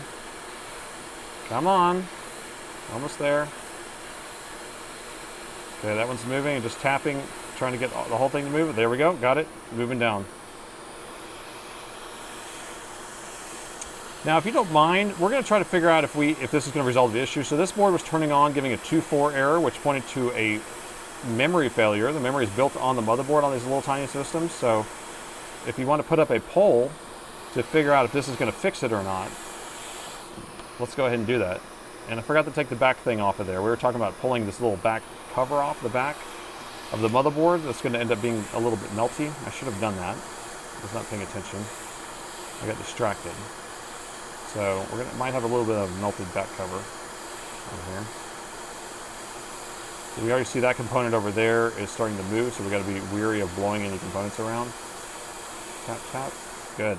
All right, so we are done. So we just reflowed 4 memory modules. These are all BGA packages, so they're sitting on a bunch of ball grid arrays. So sometimes what ends up happening is you have a ball that loses connection, cold solder joint or something like that. So what we're doing is just remelting and re-solidifying the solder, allowing it to kind of go back into place, and hopefully that resolves the issue. So, so we just put a poll up, so you guys can vote right now. That will just tell me what you think. Do you think that this is actually going to resolve the issue and the board's going to turn on? If it does, I'm going to be very happy, because the issue that this machine's having where it turns on and gets stuck on the Dell logo, but nobody told me that it had a 2.4 error. Come on, it seems like my screener, my other technician who was working on this would have noticed that, but he didn't. Man, it's so hot here. Hey, the back actually looks good. I'll move this out of the way. I'm trying to be careful because it is still hot a little bit. My table ended up swelling up here because it got so hot. So it doesn't always work that well. The back ended up looking okay. We do have a little bit of heat or melted heat there, but we're gonna live with that. All right, let me clean this with a toothbrush, an autographed toothbrush. Santa Claus, I bet you $2. The user unscrapped a component off the board, or scraped a component off the board. All right, so Santa Claus has on the record that he thinks that there's actually a component that's missing on the board and it's not a reflow. All right, so he's taking door number 3. We have 2 doors up there that you can vote for, all right, which is more of a 50-50 chance. We only have, so far, let me see if I can pull up the polls for you. But it looks like most people are saying it's not going to fix it. Interesting. There we go, so you can see it. So it looks like 50-50 on YouTube and 70-40. We have more pessimists on Twitch. They've seen it all. They've seen it all. They know. They know that this could not fix it. So what I'm going to do is I'm going to try to get the rest of this flux out from underneath these chips. So I'm going to add a little bit of isopropyl alcohol, and I'm going to try to get it to go underneath the chips, and then I'm going to heat it again and blow it down. Just want to get the flux out of there. Add a little bit more. Optimist. We got one Optimist. Optimus Prime. Okay. All right, so we just don't want to leave. I mean, the flux is non-conductive, but I've seen in the past where you still get a little bit of weird stuff going on. Okay, so that all looks good.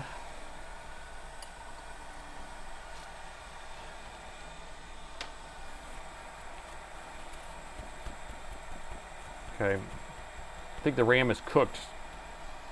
I think I did a good job. I didn't overcook it, I don't think.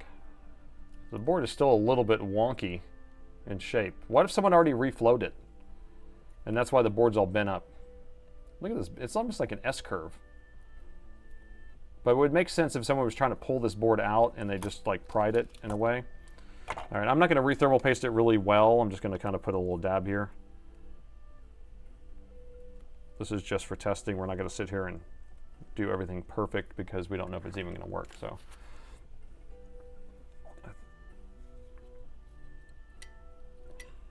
All right, so right now, almost 50-50 on YouTube, 70-30 Twitch. I think that was resolved one problem, but students created more than that. You're probably right.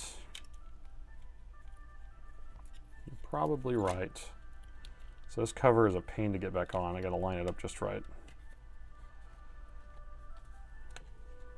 Get in your home.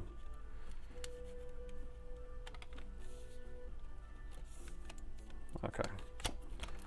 Let me find the right screws. Lead-free might do that. On the RAM, you think? Those fans, they look crazy, right? Because the fans are bare and then you put the shield on and then it covers it up. It's a really strange design.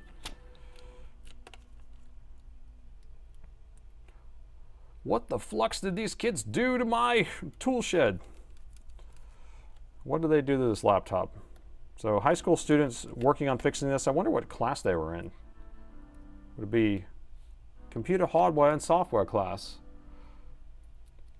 All right, so 70-30 Twitch and 42-58 YouTube.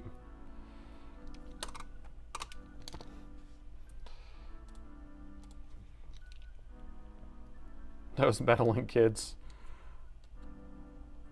That is from Scooby-Doo. I would have done it if it wasn't for those meddling kids. What's going on here? It's like there's a screw in there already. I think there is. Wait a minute. Oh, because that screw goes through the board. Okay, so it's only 3 screws here, I guess. And one goes through the board. Okay. Is that right? What is going on here?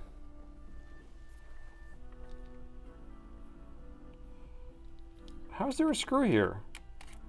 I didn't put this screw in here.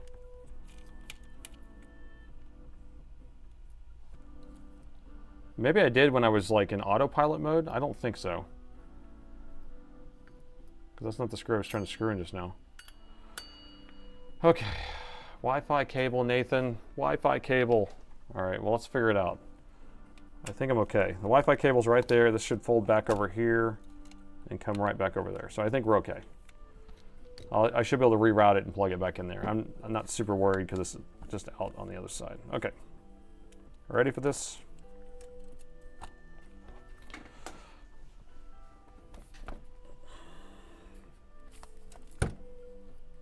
Stuck on Dell logo. Oh, you know what? I haven't had any yet.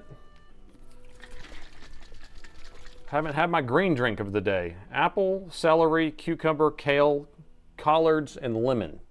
The green drink. This stream is sponsored by Suja.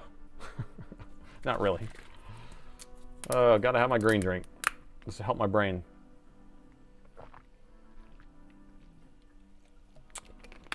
Disconnect the USB port. How do I do that? You guys come up with these cool ideas, but I wish I knew how to do it. Green drink, baby. I need to contact a green drink company and have them sponsor me for green drinks. But it has to be green. I'm gonna heal you with all that green. Okay, so you want me to disconnect the USB port? Well, I know that USB port's messed up. We're just not gonna plug into that one. How's that? Does that make you feel better? So one of the USB ports have those messed up pins on it, so we're just going to be careful plugging that one in, or we're not going to use it.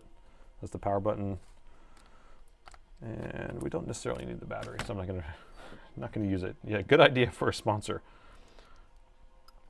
Green drink, it's good for you, and it's green. Sponsored by.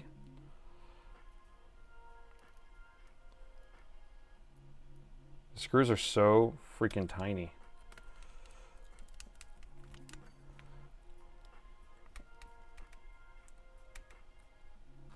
Okay, 2 screws in there. That's good enough. All right, which one was it?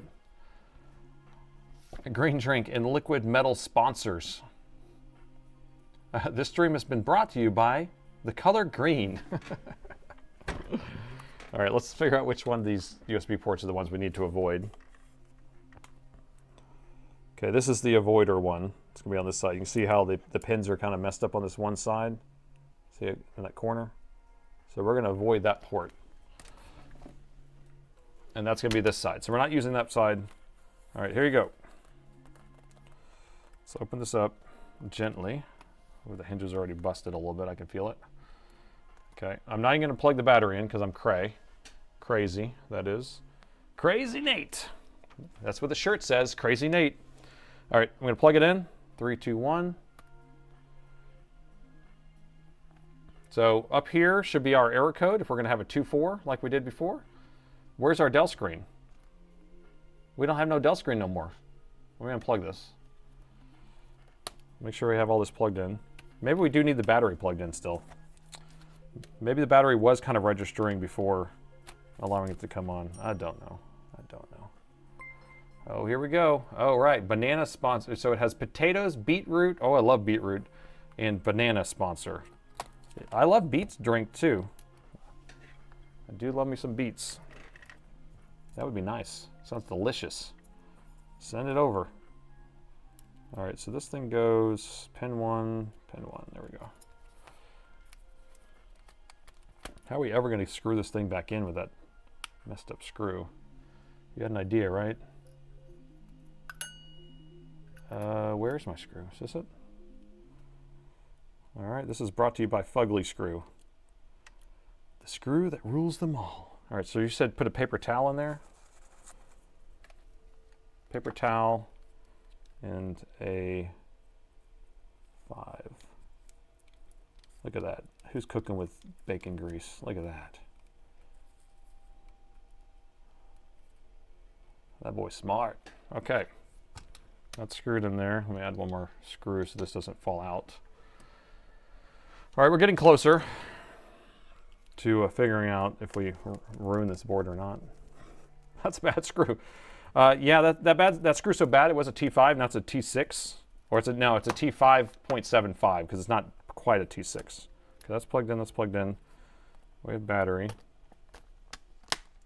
Okay, we're plugging the charger. It's at 5 volts. Staying at 5 volts. Why are we staying at 5 volts? What are we missing?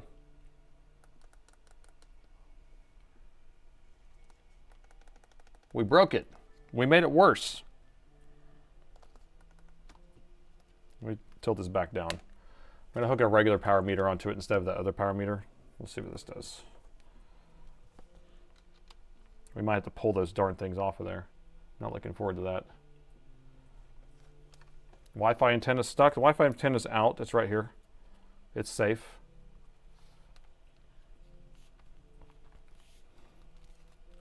What are we missing here?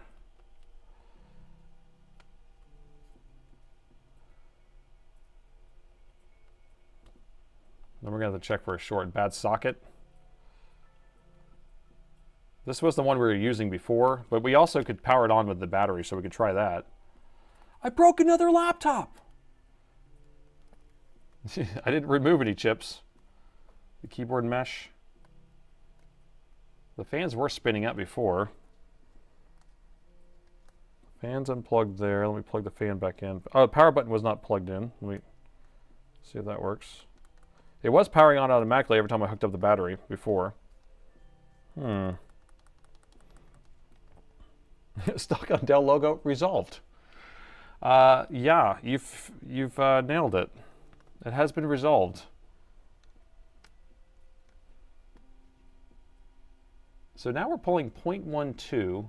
Y'all can't really see that. Let me see if I can pull up that meter. I have a different power meter for that. Where's it at? Bruh. Bruh.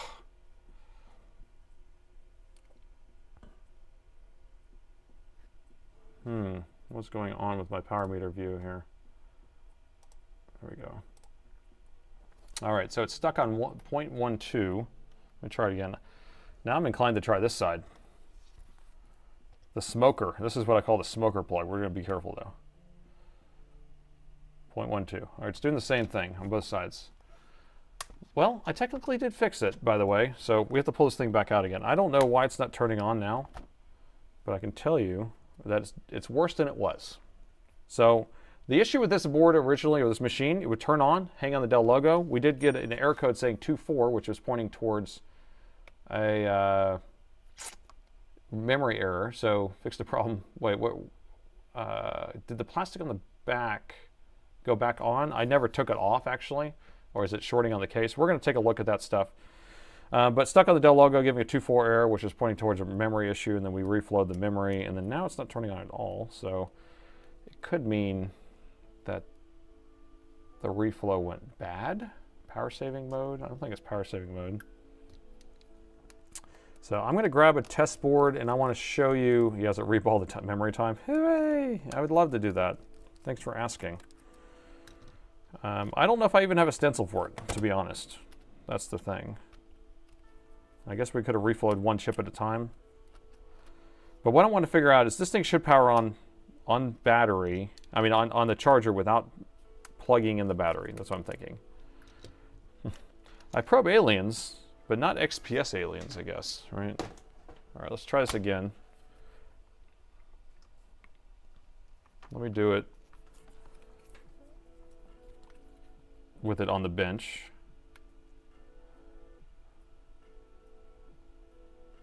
Nope, still staying right there at that. All right, let me pull this back off. Huh. Well, that's interesting. So now the machine is no longer trying to power on, and we're going to look for shorts in a second. You know, let me pull this off. So this is the back side that has the cover on it. There is some plastic that's kind of melty here because we did heat up that area. Now, the only other thing is that we could have reflowed the chip, and when I was bumping it, it could have, like, you know, mixed the solder balls together or something, but I was very gentle with that, so I don't think that's the issue. The other thing, it could be that there's still some flux underneath those chips, and that's causing an issue. And so that's why I like to kind of pay attention. But let's take a look closely and see if we did anything while we were in here. IAE broke it. So do we have any chips that fell off or moved? We can measure. I'm going to measure in a second. So that was the suspicious chip, because it had like a broken connector, or this piece of metal is bent up here. And then the chip itself has a chip taken out of it. The chip itself has a chip. It's hard to say that. But we have some sort of mark here, and then we have a chunk taken out of the corner right here. So that looks like there might already be damage there.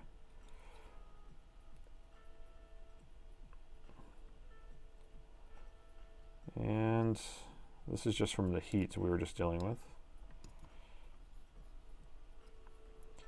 I know that this crystal was moving around, but it's in the right spot still. So let's just try cleaning this a little bit better with alcohol and try again. You think the back side is cooked? There's nothing on the back side. It's just pure board. Like, I have another board right here. So here's what the back side looks like. There's nothing. There's just no circuitry back here at all. So very thin. Very thin. It doesn't need that corner. You vote DIY Dave. Everyone votes DIY Dave. All right, I took the heatsink off. Let me plug it back in again. See if it does anything. Nothing. Let's go thermal. Going thermal. We have the EC chip on. We have, let's see, the chipset. The chipset's on right there. So EC and chipset's on.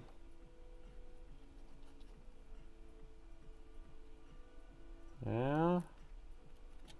Reflow gone bad, I guess. It's weird because if the chipset and EC chip's on, does that mean we have our other power rails? Now it almost looks like a BIOS issue, which is funny.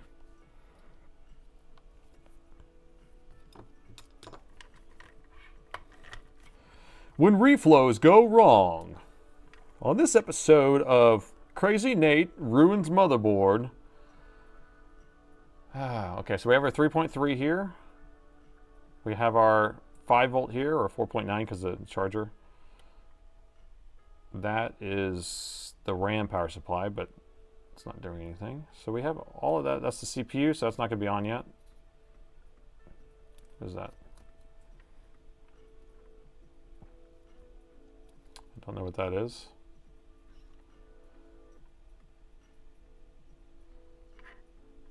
Okay, so we have our 3 and 5. I don't see anything else. All right, I'm going to test for shorts now. We're going short diving. Here we go. We knew this one worked. The 3 volt, wait, I was going to say 3 volt and 5 volt are up. This was the RAM. RAM's at 28. That should be about right. That sounds good. 28 sounds good. And that's going to be the chip that creates the 1.2 volts. CPU should be pretty low. The CPU. I don't know what that one is, but it's not on. The EC chip. The EC chip is on for sure. Those are all fine. So I don't see a short there. Let me clean underneath these chips a little bit more. I'm going to add a little bit more alcohol. If we have too much flux under there, it really has an issue. So,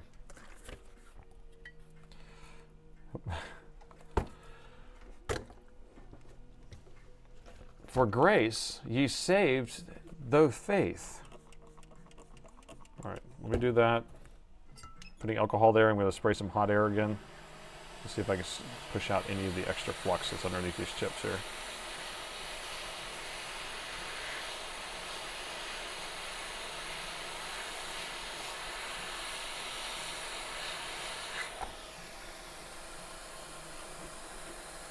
Component raffling. Damn it, they reflow the resistor by the chip 4. Okay, you want me to look at resistor by chip 4? Let me take a look at that.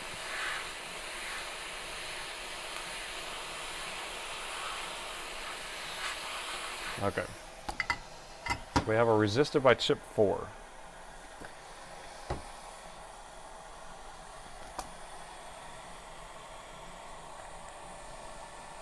So that would be 1, 2, 3, 4. Resistor by chip 4. Which one is it?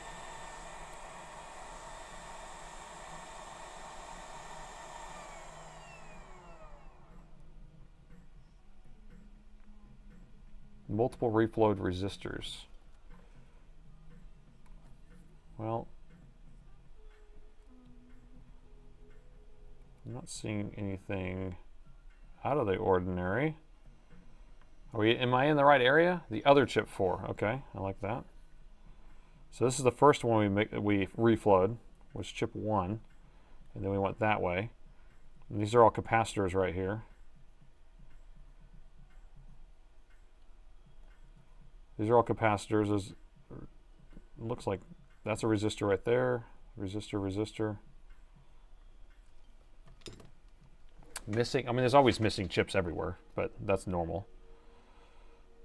So I can't say that that's the issue.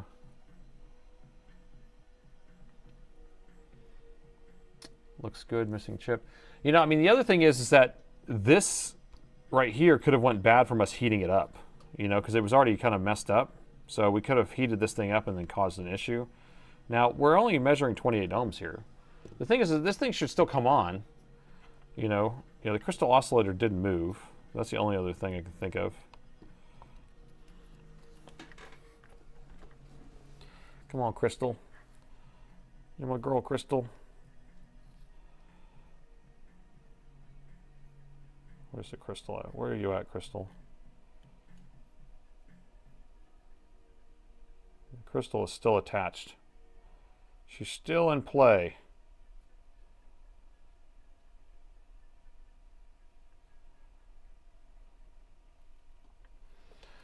All right, maybe just a bad RAM chip. I mean, that's what I'm thinking. It has to be something like that, but why is it preventing it from even powering on before it was already having bad? 5-legged chip right next to the fuse. Looks sketch. Okay, let me plug this in and check it now. We reflowed it, or I cleaned it again. I didn't fix it. Let me just see.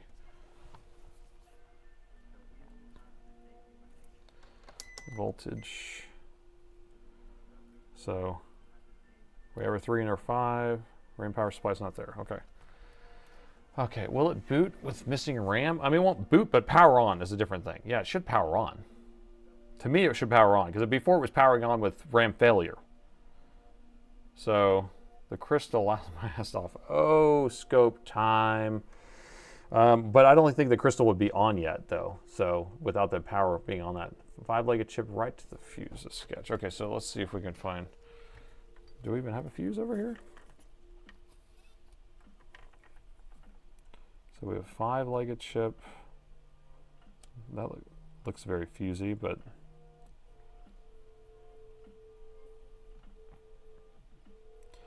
I don't see a 5-legged anything. What do you think happened to this thing?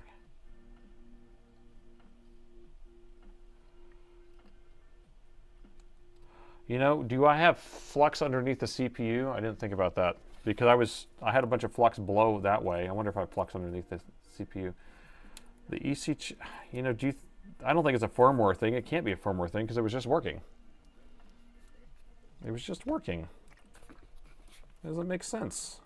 I'm going to clean out underneath the CPU too, in case flux got under there. You remove the damn metal piece.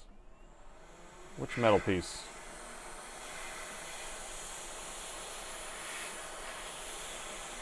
That RAM is now connected. Ah, that's a good, I like that one. I like the sound of that.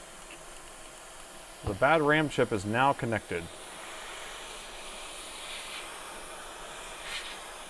Thermal expansion cracked the RAM. I like that. That sounds plausible. ECOPD Sounds like a Christmas song.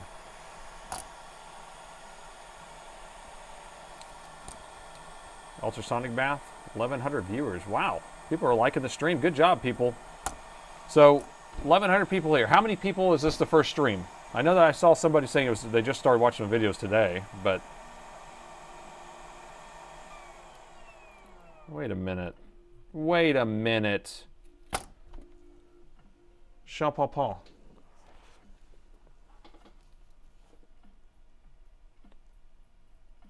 Okay. See something.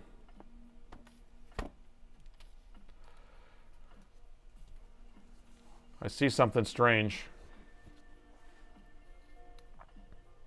And that Jean-Paul, that was my very bad, like, it was like French, like I don't understand. Okay, so over here, there's a power button cable. And I had unhooked it right here because I was planning to take it off of here. But this was already disconnected, I guess. Look at this. So this may be the cause, maybe. This ripped cable here.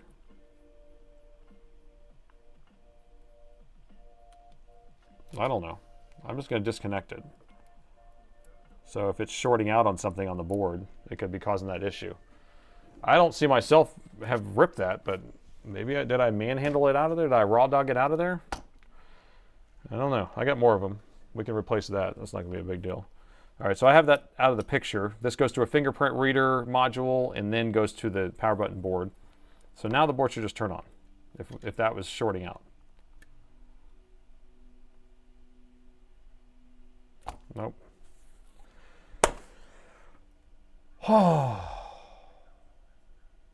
Still not turning on. Still not turning on, people. What did you do? What did you do to this thing?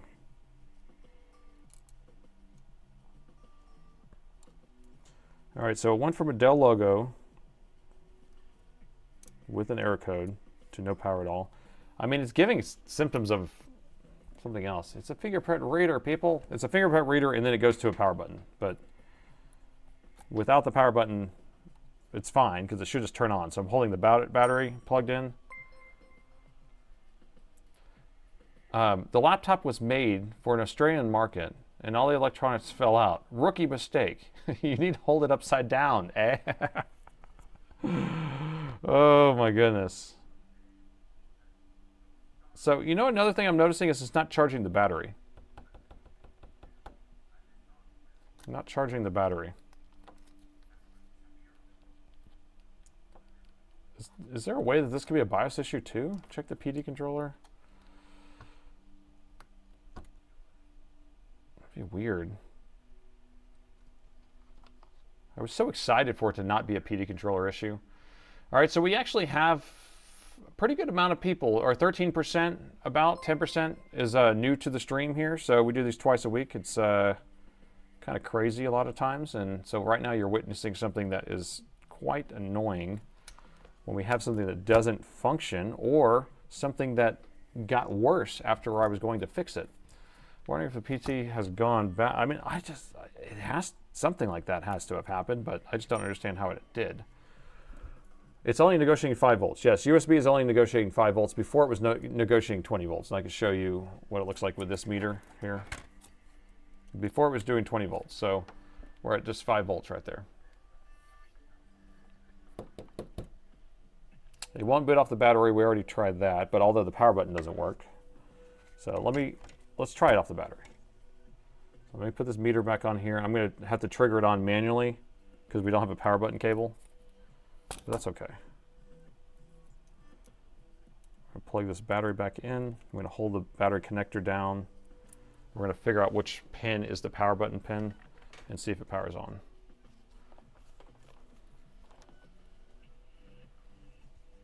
All right, so hold this down. Oh, switch camera. Okay, I'm going to hold this down. That should give us power. Now we'll see if we can measure which pin is the 5 volt or 3.3, 3.0, somewhere around there. 0.2, 0,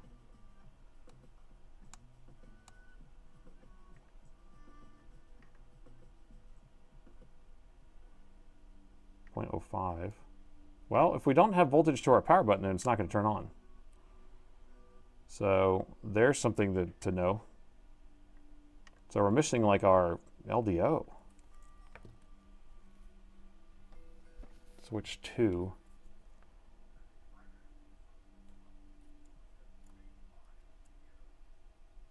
Switch 2. Is there a switch on the board? Oh, it's a real-time clock right there. Oh, there's a real-time clock battery connector right there too. We can see if the real-time clock has anything on it. Nothing. There's a switch right here. Right? No. Where are you seeing switch 2 at? Left down. Ah, right there. Okay, let's power it. Let's see if we have voltage there instead.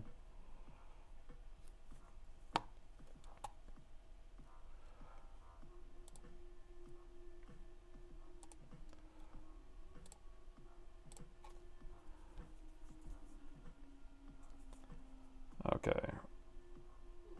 No voltage. No voltage. No voltage. No voltage. Okay, so we're only getting 0.2 volts here. What do you say about my negative probe? Negative probe, where is it? I'll show you what I'm doing here. I just have it stuck in this hole. So my negative's over here. That's my practice. I do that all the time. I like to stick my negative probe in holes. Okay, so now I have voltage here because I plugged in the charger. So we have voltage on the power button when I plug in the charger, but not when I plug in the battery. Because see if we can find a power button signal now.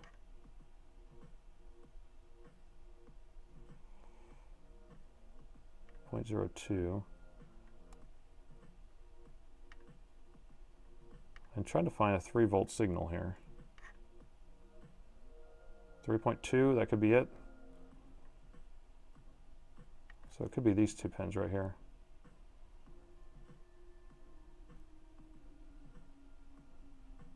Doesn't like it.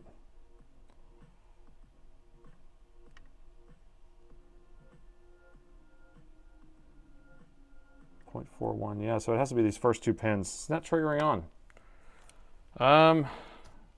Weird.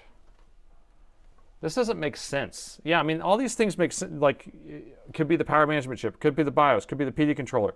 But what doesn't make sense is that all we did is reflowed the BIOS chip. I mean, the RAM. Sorry, I keep saying that. We reflowed the RAM. And what would cause the board to stop working all of a sudden from that? All right, what should we do first here? You passed it. I passed what?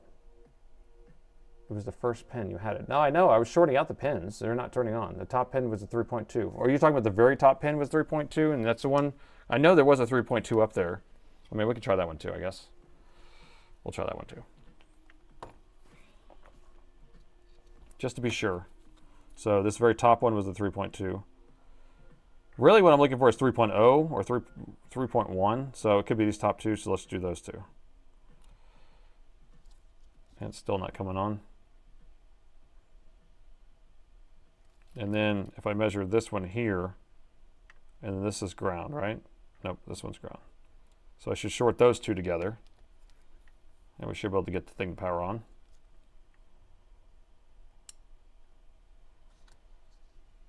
And it's not powering on. Now again, we look at this.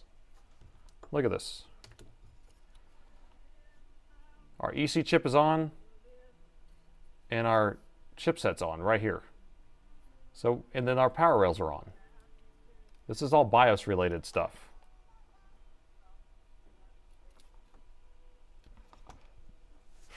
Under the shield on U2, they reflowed themselves to the paint heat gun. Other side of the board.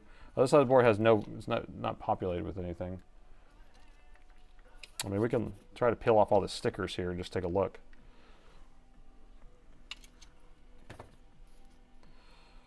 All right, let me unscrew this. I don't want to take all this stuff off. This sticky, because there's nothing here.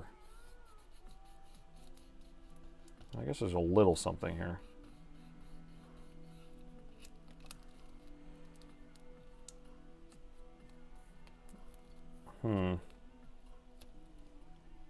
Voltage of the BIOS. Oh yeah, that's a good point. See if the BIOS chip's even coming on. Good point. Here's our BIOS chip, pin 1, and then pin 8's over here. Pin 8 is going to be our pin that we're going to measure. So we have our 3.1 going to our BIOS. So it should be firing, right? Remove the RAM. Try Linux. It was probed by a bunch of students. That's what the problem is. RAM was bad and got soldered to the board. With the reflow, the 2.4 is gone, but now for LOL. Jump switch under thermal camera. Okay.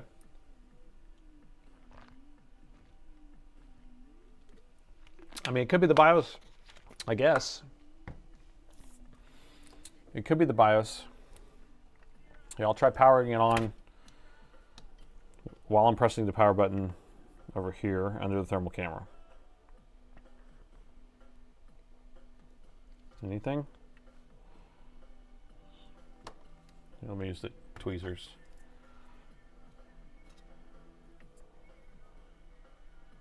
Okay, ready? Like, I'm not seeing any current being pulled, so. Pool time. Pool time. All right, it's nada. All right, so we're gonna have to come up with a plan. We could do a BIOS real quick if we want to do that, which doesn't make sense to me, but I guess we could. We can pull off the RAM chips and try to transfer some from another one. We can pull that one bad RAM chip. We have a donor board right here. We can pull those off. What do you guys want to see? We have a board right here. Brand new board right here.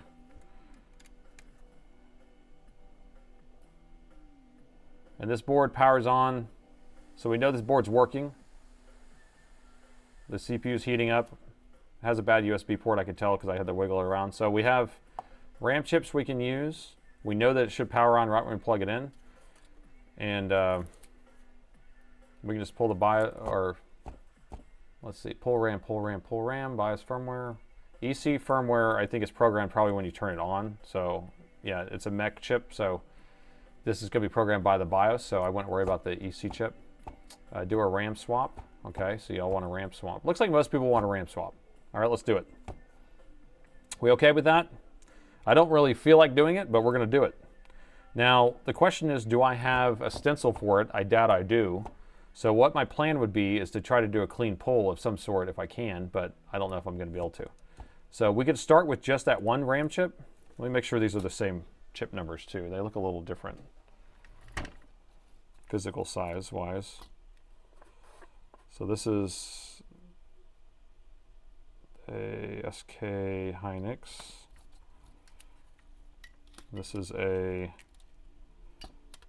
SK Hynix, but a different chip number. These are bigger. So let me grab another donor board that matches. Well, you got to get some matchy people. We got to be matchy. Motherboard is $399. Eeks. I bet that that's, I don't know. That seems high. No USB.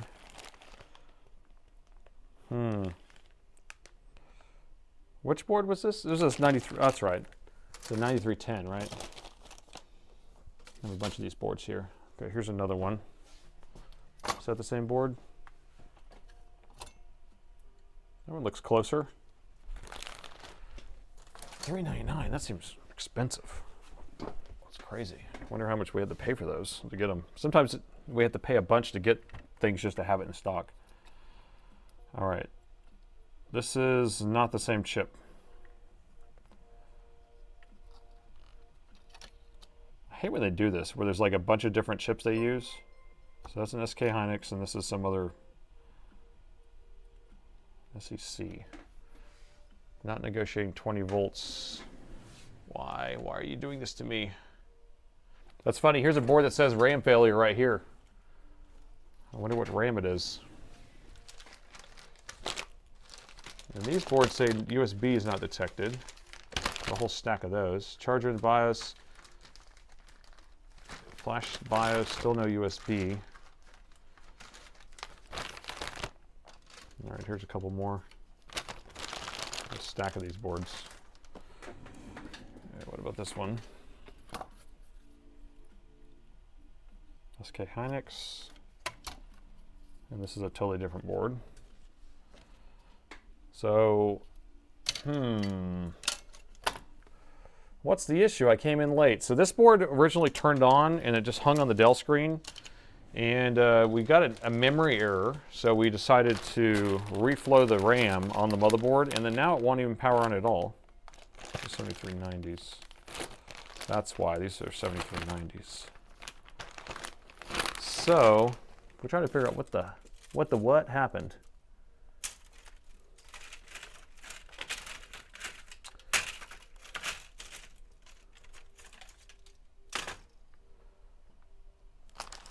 Well, I don't see a board with the same freaking RAM.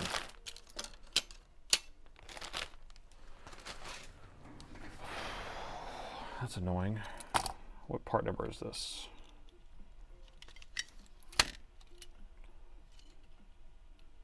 This is a TM7K, 72K, V2CCD.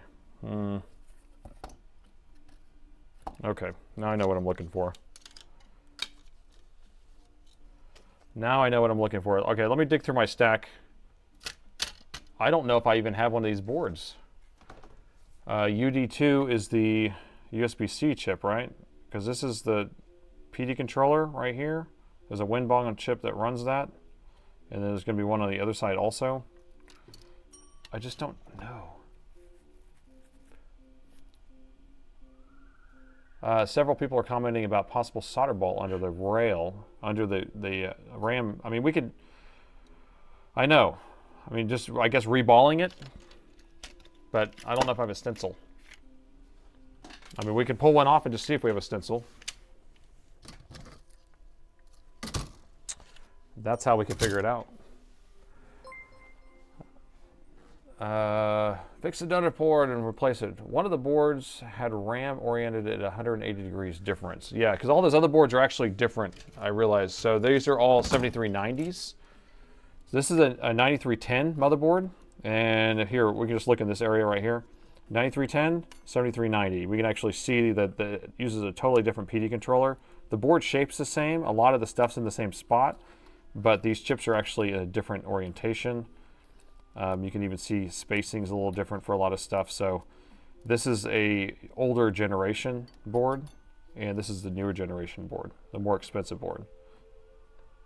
So that's why I'm like, I was thinking that it was a 7390. 7390s would not cost that much. But again, you're talking about buying something that has SSD built on it too. You feel like you're spamming?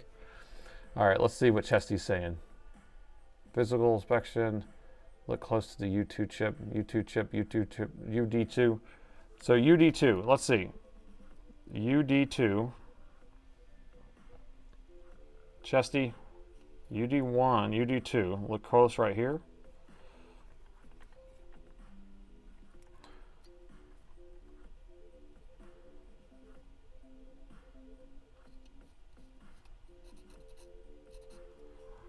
Let's see what we got. What we got. This is the one that has all the chunks taken out of it. I mean, this whole piece is gone here.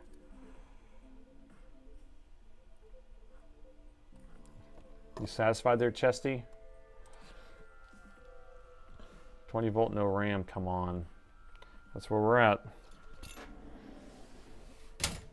Yeah, I don't have one. Unless these are them. It's annoying, I have so many of these boards, but they're not the older generation, not the newer generation.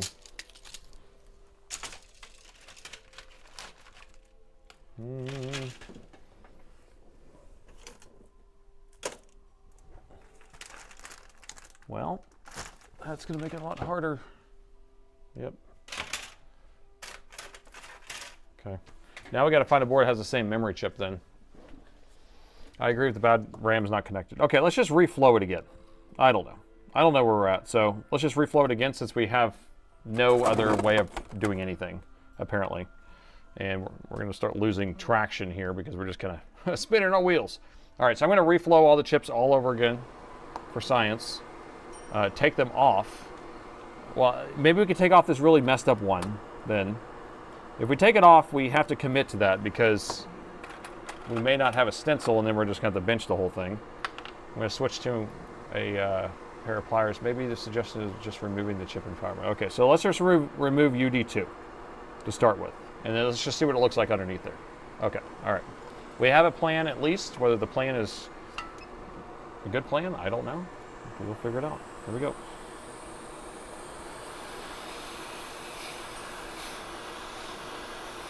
You have to reball by hand. All right, we're reballing by hand apparently. No! Please. Please. I've done that before. It's definitely possible. And we have stencils that will kind of get us close. But we'll see.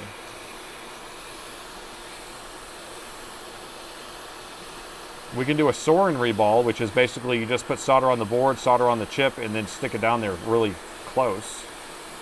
That's a soaring reball. Ballin'. Okay, it's moving. Alright, see if I can pull this up straight. Of course, I didn't. But the balls look good. That one looked okay. The chip flew away. Right as I try to grab it. And nothing looks bad there. Alright, let's see if the board turns on now. We're just going to take off one chip at a time. We're going to eyeball it. Alright, so we took that off. It looked okay. We just want to see if it turns on. We don't know why it's not turning on. You know?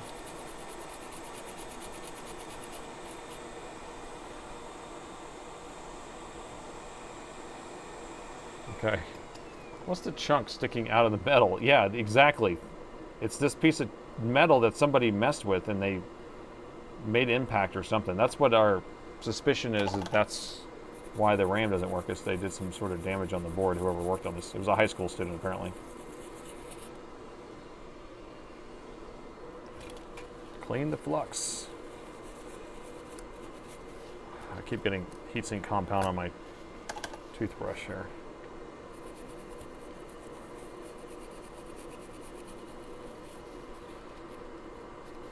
Okay. All right, let's see if it powers on now. Looks like a solder tab. Okay, plugging it in. You ready? 3, 2, 1. 5 volts still. No power. You can see it's not powering on there. Or here, I'll use the other meter so you can see it. 5 volts. All right, let's pull another one. Let's just keep pulling them until it comes on. Right? We didn't do anything but just heat this up. This doesn't make sense. All we did is reflow these things. Right? So, not turning on. So which one should I do next? Any, mini, miny, mo.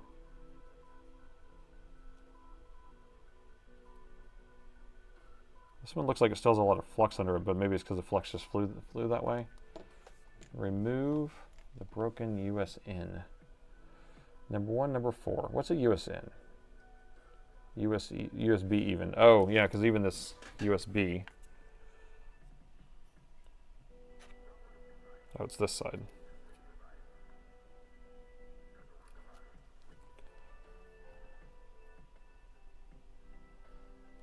Do you think this is the side that's causing it to not turn on? Let's see if I can zoom in really good. Don't know if we're going to be able to see it. Yeah, I could try to bend that out just a little bit. I'm going to hold it in place here. Okay. So this end pin's going to be ground. And this pin right here is going to be a USB 3.0. So I'm just going to bend it out just to get it out of the way so it's not touching anything. All right. And then I'm going to mark this side so I never plug into it ever again. Thank you for letting me know that you can use the Prime sub to support you. Well, thank you. I'm glad that they let you do that too, and it doesn't cost you anything, except for you were already paying the old Amazon Prime. But yeah, you can use your Prime membership that you have with Amazon to support me. So I'm just going to put a mark here just so I know that that's the side I don't want to plug into. All right, let's see if it works now. Nope. Okay. Warped board. I'm gonna bend the board a little bit. I don't know. I don't get it. None of this makes sense to me. I'm gonna start pulling off chips or something. I had no idea. It's 5 volts, I tell you. It's 5 volts. This thing was turning on, and now it's not turning on. Let me make sure there's something that doesn't need to be plugged in this board. Nothing needs to be plugged in this board for it to turn on. All we have is a camera, the screen, that connector there. This thing was ripped. Reasonable possible to suggest the PD controller. I know the PD controller, I mean, I suggest it too. I just don't, it doesn't make sense why it failed. But joining the PD camp. Okay, should we stop pulling memory chips and go to PD? Snip, snap, snip, snap. All right, so which PD chip would be bad?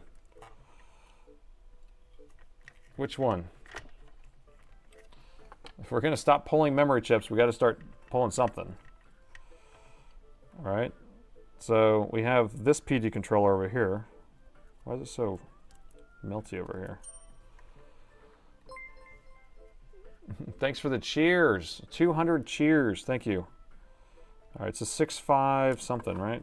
655, wait, 65992D, which I think I have some of those. Let's see if I have some. We can just replace them both because I'm crazy. And I don't know if we have any donor boards, that's the problem. So 65592D. Gosh, I hate this. Okay. 6598. These don't have to be programmed, I don't think. 65994. The Cypress is the ones that need to be programmed. Freaking Cypress buckos. More solvent. 65992D. Cypress. I need to separate my Cypresses and put them in a... Don't ever use them, it's a waste of time. 65987s. 65994. Cypress again. Cypress again. 65992D, AD.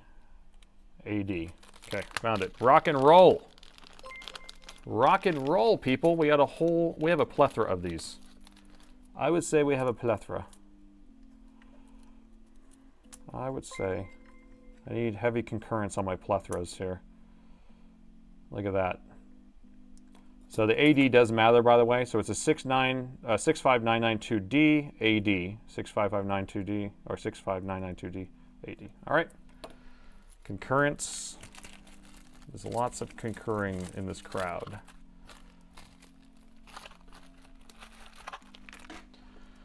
Okay, we're replacing both of them. Why? Because that, at least we can check that box. All right, so I'm going to take this PD controller off. I'm going to put it off to the side. I'm going to put a brand new one on. I'm going to take, and then we'll try it. And then we'll try the other one.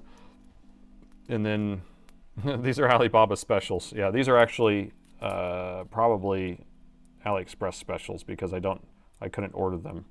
You can see that they didn't have the real wrapper or anything. So all you can get is what you can get sometimes.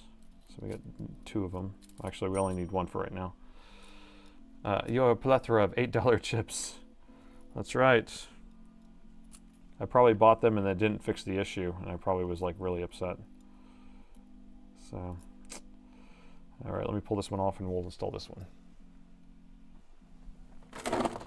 Why? Because I gotta. Because I gotta. So I'm gonna do one at a time. This is the bad side, so I'm replacing or changing out this one. Now, you know, we could think about it in a way where the power button cable did rip, or it was already ripped, or it was partially damaged, or something, and then maybe that also backfed into something. So we have that chip off of there. And then this one we're going to install right here, but we have to tin it first. Leaving the RAM off. I don't care about that RAM right now. Where we're going, we don't need that RAM because all we're trying to do is power the board on. And then once we get the board powering on, then we can go, okay, now we need the RAM on. But it's not going to prevent the thing from coming on, or it shouldn't. So maybe I don't know what I'm talking about. The PD looks very suspicious. The one I'm installing or the one I took off? Crazy Nate's Raw Dog Repairs. So I am wearing my Crazy Nate shirt. Crazy Nate's Raw Dog Repairs.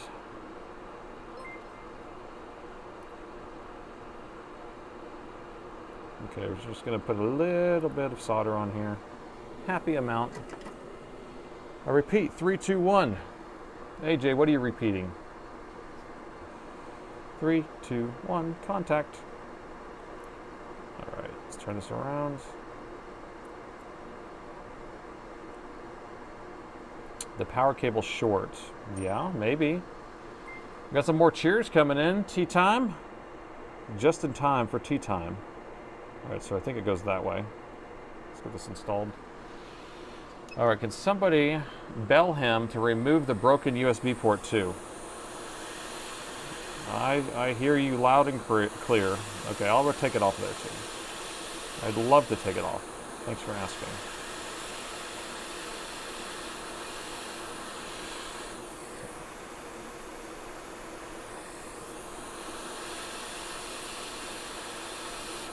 You get some of that solder out the sides.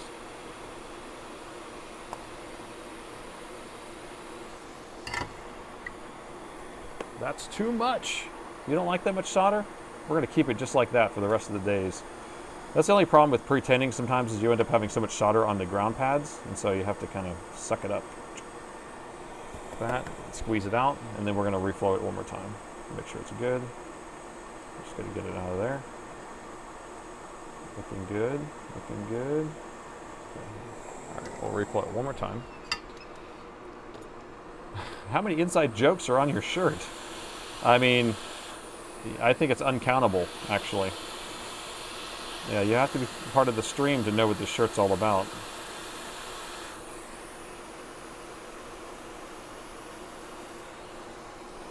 Okay. Looking good. All right, so you want me to take off this USB port, huh? I'm going to take out the USB ports, huh? This one right here, huh? We'll take it off, see? All right, so what type of port is this? What type of port do we have?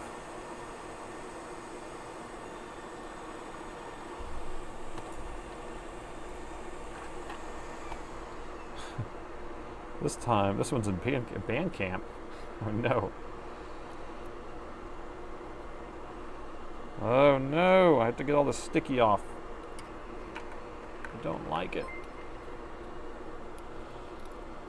Okay, I went back in the video and there's a component missing on the right of the last RAM on the right. So it was there at the starting of the video and now it's not there? Mike, you better be telling the truth.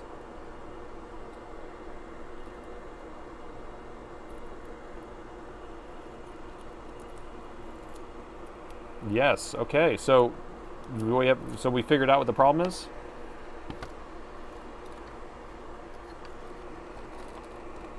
We blew a chip off over here?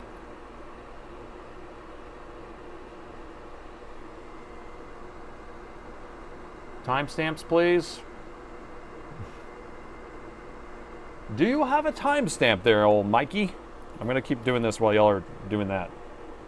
You guys do all the investigations. I will do this part here.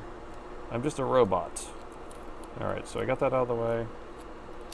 Forget about the RAM for now until it powers on. Exactly. Exactly, except if there was a cause and effect because something flew off. Maybe it's stuck and shorted against something else. All right, so I'm gonna have to get this stupid thing off here. I hate taking USB ports off, by the way.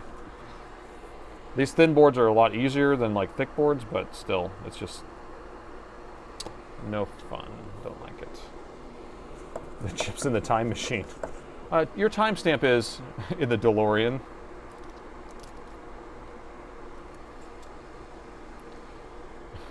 $65. $65. Okay, here we go. So I'm just going to add a little bit of this on. Oh no, I have an Alienware M18R2. I have it set up on the desk and use it for gaming in a cooler. So far, it hasn't had any issues with the power rail going bad yet. Okay, well that's good. So just keep those fans clean. That means blow air into the fans every month or so. And Eric, that will help. Now, I fixed 2 more of those this week with the power rail failure. So they're always with clogged fans. 2 screws on the left of the fan. I concur, USB or devil. Well, because you can get them off easy sometimes, and sometimes you can't. So, like when I lift this up, there's no through pins here. These are all surface mount. If you don't do it right, you start lifting pads, and that's the last thing you want, right? So we're going to be extra careful with making sure we're not going to lift any pads off. I have a good position here. But it's 2 rows of surface mount. There's no through holes, so there's no way to pre-tin those pads. We just have to heat this up enough. And I'm actually a pretty high heat because I don't care. I'm not trying to save the port, but I also don't want to melt it. No, hold on, actually. And it's going to get so hot on my desk here, I need to put a metal shield down. So let me do that. A dog's raw dog in a USB port. Reball the RAM heated to the opposite side of the board enough to move the chip around. Visual inspection will reveal it. I saw it earlier in the video. Okay. This is ready.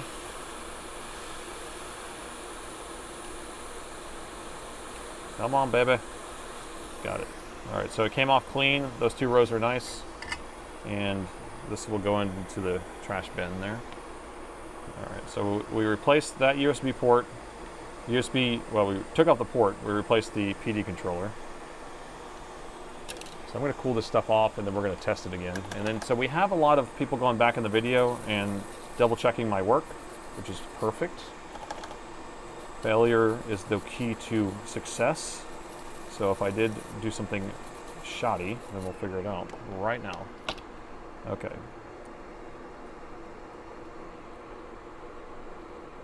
I'm just going to clean up the rest of this flux while we're at it. To be a good technician, you must clean up after yourself, or else it just gets all messed up. And then I'll catch up on chat here.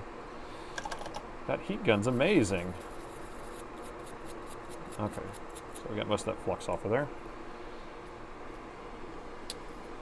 Okay, USB-C ports stress me out. You know what really stresses me out? Are USB-C ports that are rocking around like this, and the people are like, yeah, it's just a USB-C port replacement, it's easy. And I'm like, your port's going like this, which means it's already probably ripping all your pads off, which means I have to sit here and microscopically rebuild all these pads.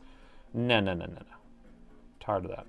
All right, let's see if the power's on, or do we need to go back and investigate all this other stuff we're doing over here? Okay, do we have a timestamp? Did we figure out all this stuff? Have them check the resistor. Okay, so where am I checking this resistor at? Tell me where to go. Tell me where to go. I'm going to turn this around. So here's the first chip I flowed. I went there, I went there, and I went there. That was my final one. So is it the starting or the end? I broke another laptop. Valid cash out. Okay, tested, concur, plug it in. Okay, plug it in now. No, don't plug it in. I just want to make sure I took the right port off. Did I take the right port off?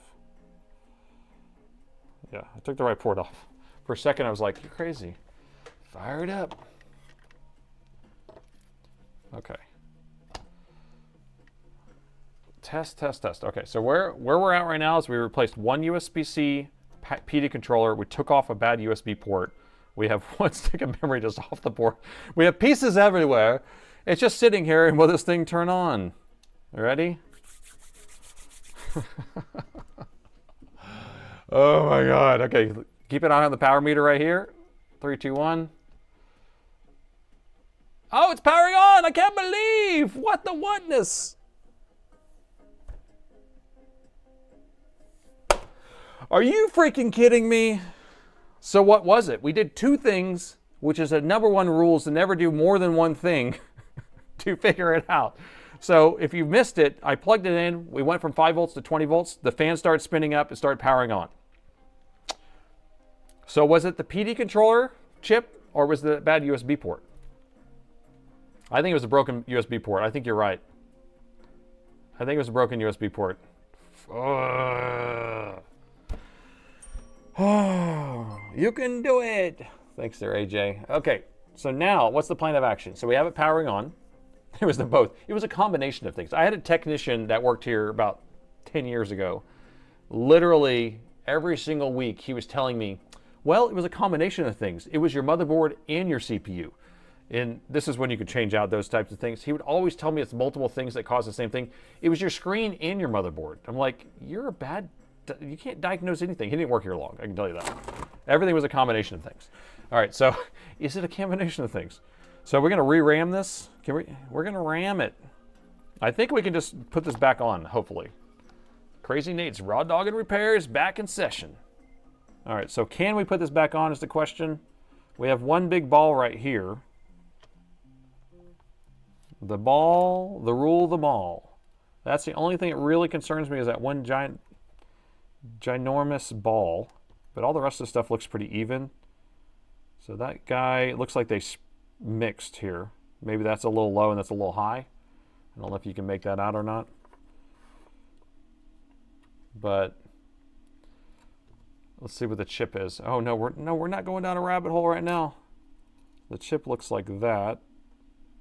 So any place that looks like it's going to be a little bit lower or it doesn't have as much, we'll have the rest of it on here because these things were married together. They were in marriage. They've been married for a long time. So it should just go right back on. I need to clean all this stuff out of here. Should just go back where it came from. What is this? Is that liquid metal? Where did the liquid metal come from? Is that, what? I'm telling you, what? How do I have liquid metal on my desk? What is going Is it flux or is it liquid metal? I don't know. I'm going to clean off my desk real quick. This doesn't make sense. I've seen this plenty of times though, where all of a sudden just liquid metal just shows up. Did we take a board that has liquid metal on it? I don't know. The motherboard is cursed. I figured out what was wrong with it. It's bad. Look how dirty this is though. It looks like a Freddy Krueger's horror show. Freddy Krueger's dungeon. All right, we'll get that cleaned off. Okay, let me clean this chip. Give it a bath.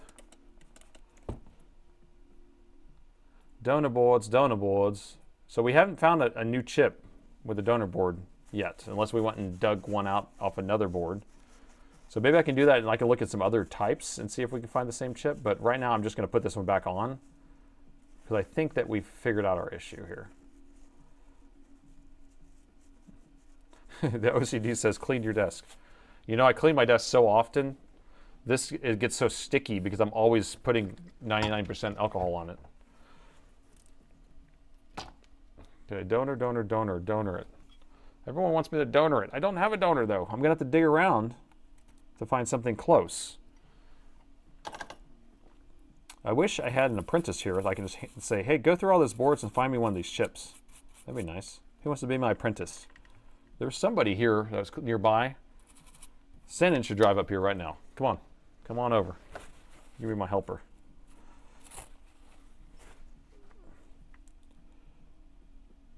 All right. So nobody wants me to put this thing back on here.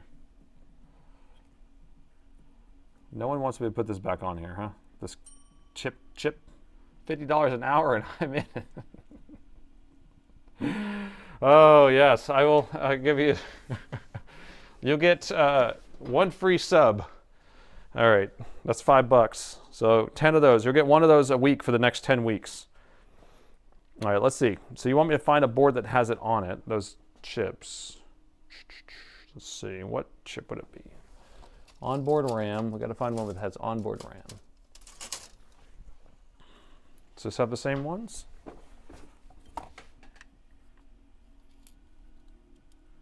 So we need SK Hynix. That's not SK Hynix. Let's keep looking. Serenity volunteered. Really? That would be actually helpful. Serenity's Jack's daughter. They came in, I met them. Back. Okay.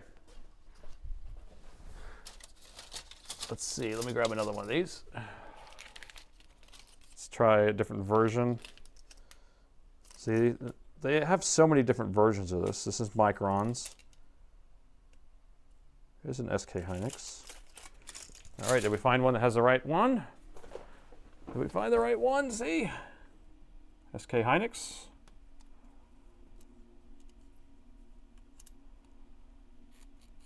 It does not look like the same print.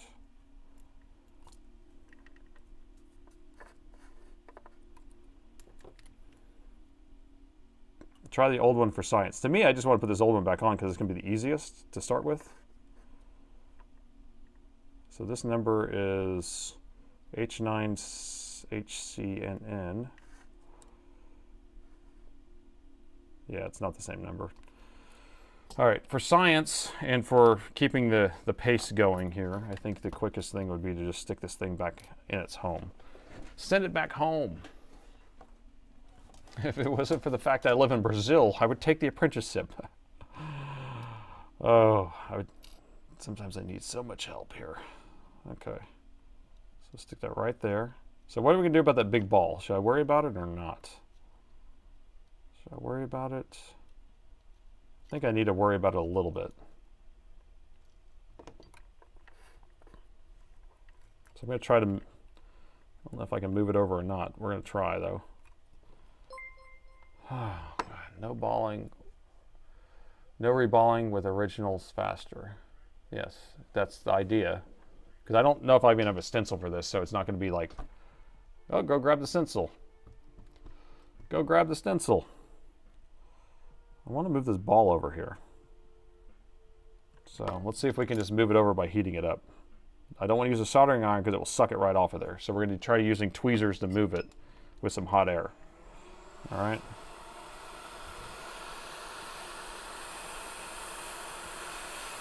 I don't know if this is going to work, but we'll see.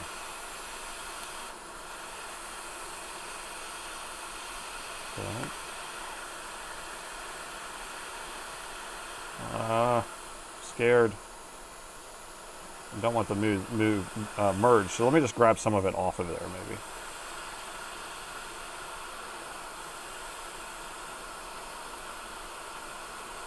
There we go. Hey, look at that. Who's a pro? Who's a pro? Look at that. Did you see that skill? Did you see that skill? I'm proud of myself on that one. Anyway, I took half of it, moved it over there. We're good. All right.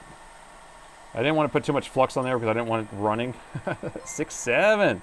6.7. All right, so now I have flux under there. We're just going to try to put this thing back on and see if we have resolved our issue. Which way does it go? Pen 1 is here, pen 1's there. Is that the right direction?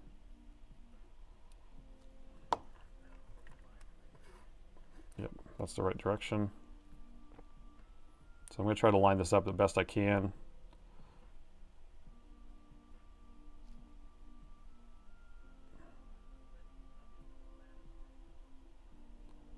And when you have a ball on top of another ball, it makes it even harder. Okay, time for a new shirt. Professional ball shuffler. Inside joke number 25. I was like, all these inside jokes, so hard. It's all right. Okay. So don't move. I gotta hold my breath. Don't tell me jokes.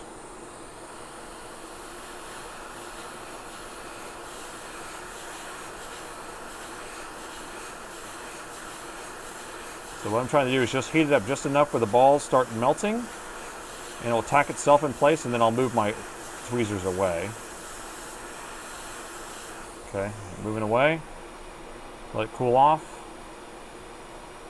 I'm a ball smith. All right, so now it's tacked. I'm gonna add just a little bit more flux. And then we'll re-melt it again. I'm trying to keep my air on top. I don't want to blow from the side. I don't want it shifting around too much. The balls, you guys are knock knock. You've got balls. You guys are killing me here.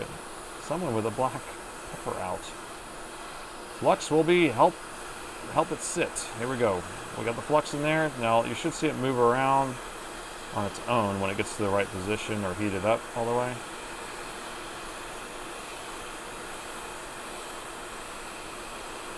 Almost there.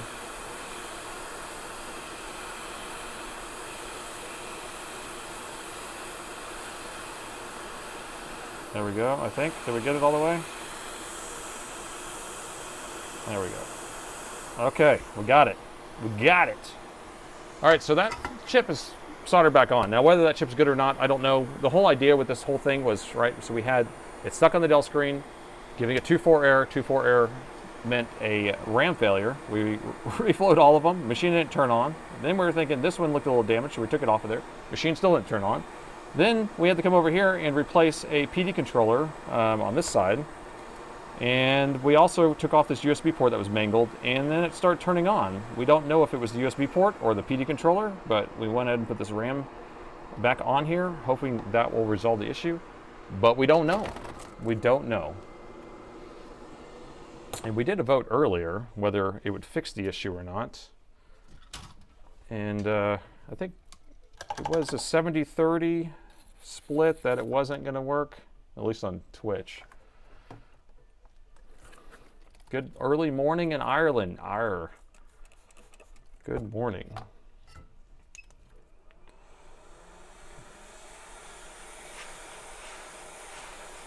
Will it smoke? The next vote is will it smoke? So I'm just going to try to get the extra flux out of here by heating it up with some alcohol on here.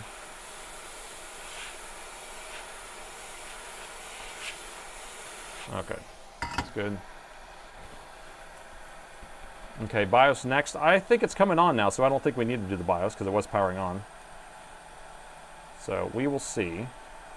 Okay, I'm going to test it right now without having it in the machine. We can take a look under the thermal camera if we want to. So we can see it's still a little hot, but here's our CPU in the middle. Actually, I have to turn it around. And you can see the power meter up there, so let's see if it starts pulling some current. 5 volts and not working again? What? What? What? What? So it's still hot. Let me cool it off a little bit more. Oh my gosh, are you kidding me? Here, I'm gonna put it in here. We got 5 volts again. Because the board is hot, that's what I'm thinking. So I'm just gonna put it in here. The rapid cooling device, as Louis Rossmann would say. Or the RAM chip's bad. Or we reballed it and it kind of put a ball somewhere else. Anonymous just gifted a sub. Thank you. Thank you for the gifted subs. We're at 168 subs. I think we started at 145, so we've gotten like 20 so far this stream. Don't let the magic smoke out. All right, let's try this again. Feels a lot cooler. It's a lot cooler, man.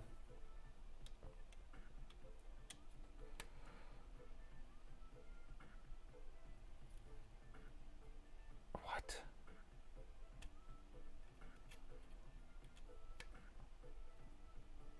What? What? I don't get it. You saw this. You saw it turn on. The fan started spinning. Take the RAM back off. Snip, snap, snip, snap. RAM coming back off. Here we go. You guys know that reference when I'm saying snip, snap.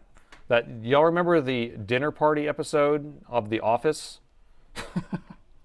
The best episode out of all episodes of The Office, where they came over to Jen and Michael's house, and Michael was complaining about having to get a vasectomy, and then having to get the vasectomy reversed, and then had to get a vasectomy again. And then he goes, snip, snap, snip, snap.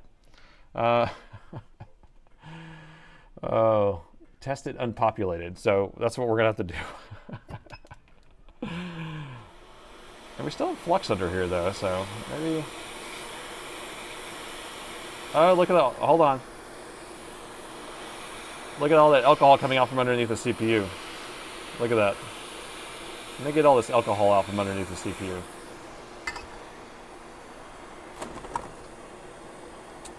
Let's do that first. Deja vu.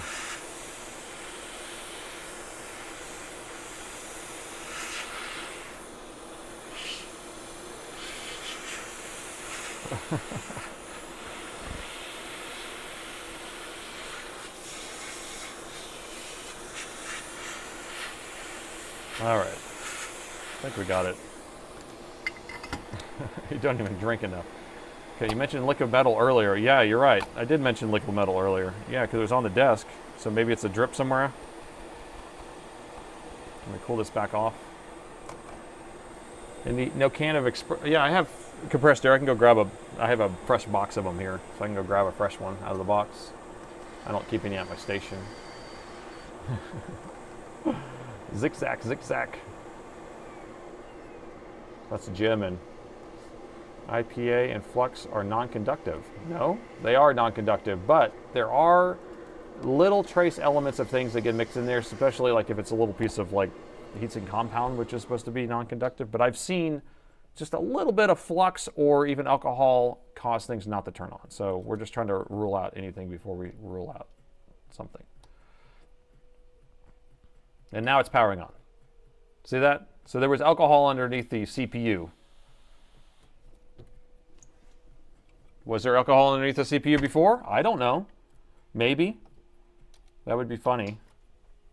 Ha ha, so funny. The funniest thing I ever heard.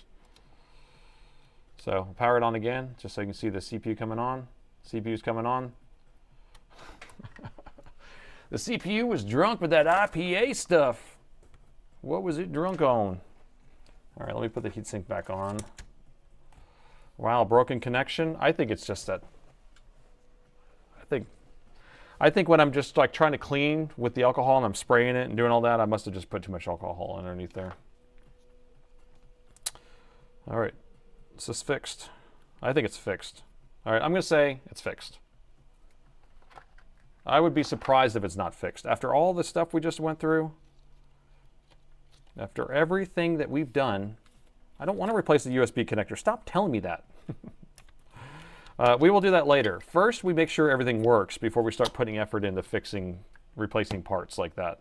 So we always want to make sure that it powers on, we get the screen, we resolve that one issue, and then we can go back and then do the other issues, right? Put the USB back. I don't want, this USB is mangled, so I need to get a brand new USB port. Yeah, you do it last, after everything's functioning. You have to new power, yeah, I need to get a new power button ribbon cable. Now it should power on without that either. It doesn't need it, but we won't be able to turn it on and off. But I can go, I should have those in stock, I hope. I said I did. I'm pretty sure I would. Hope I do. Okay, IPA may not be conductive, but it will change the capacitance, and that would explain it too. So if it detects a little bit of capacitance will carry a charge or hold a charge. And so if you're energizing a power rail or a main power rail and it puts a little bit on there, it may change what it's expecting there or even resistances. So it all counts, especially under a CPU. The tolerances are so small, right? There's so many pins under there, like 1,000 or something like that, something crazy. And they're so close together, so it doesn't take much for it to be in a position where it doesn't want to turn on.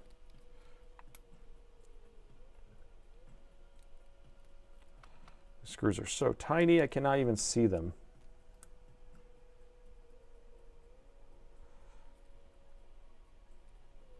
It's gonna work. All right, so I hear some faith. You gotta have faith.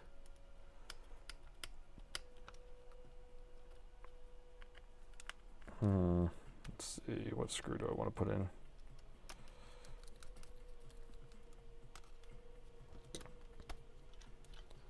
All right, gonna connect the LCD screen and we can turn it on. Okay, here we go. Ooh, I got an idea. What do you got? What you cooking with? No IPA, no problem. Okay, here we go. I'm gonna switch to the other power meter because I don't think we need that one anymore. And we'll put this one on, we'll put the graph up. Let me reset the power. You have a twin brother, do you stream? Wait, Nathan, have your twin brother do the live stream or we help him? Have my brother do this? Oh, that would be a good idea. Because my brother is non-technical. So I have a twin. And so that would be interesting. Yeah, have him do the live stream. And you guys tell him what to do. Okay, we have picture. We have picture. Now, do we have a blinking code here? I don't see a blink code. Holding your breath. Okay, so we have all the ingredients. I feel like the 2.4 error we were having with the RAM failure is probably resolved with us reflowing that. Now, we had other issues going on, but maybe it was all contributed to having alcohol into the CPU. I don't know. But we did replace a PD controller. We took off a bad USB port, which we'll have to replace. And then, well, we're not getting the error code yet. So I'm hoping that we will actually get something. Y'all just pay attention to see if we are getting current change. So we're at 1.43. It should move around a little bit. So we'll do that momentarily. So they're saying to have my twin brother even do the intro. New day, new laptop. Let's see if you can do that. I'll have to have him like memorize something. Or maybe he'll just make it up. I don't know if he watches my videos enough to know exactly. Bro can fill in for the next 2 Sundays. Don't forget to plug in the battery. Now, I don't know if we need the battery to get through this, so I'm going to kind of test because the actual battery's off to the side. Do the intro to the music, too. And he's the one who does all the music. So he's the one who actually makes all that music that you're hearing and the music that's playing in the background right now. Now it's just hanging here. We're hung. We're hung. Do we have this plugged in? Keyboard is plugged in, so we should get a light. I can't power it off because the power button doesn't work. But I can use that other power button that's on the board. Okay, it's flatlining. All right, let's hook the battery up.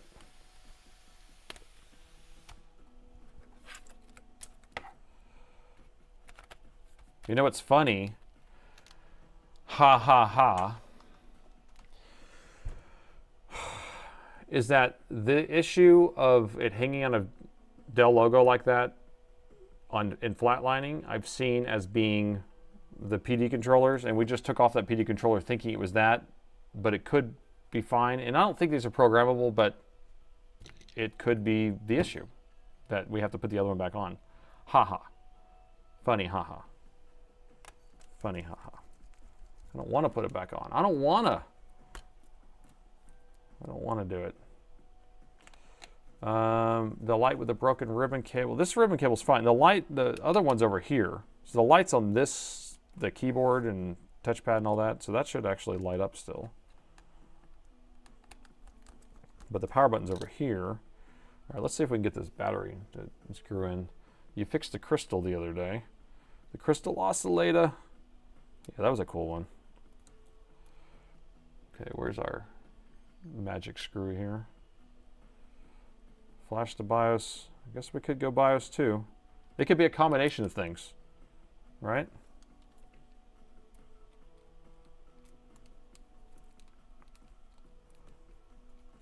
Where's my tissue? Can't screw this in without my tissue.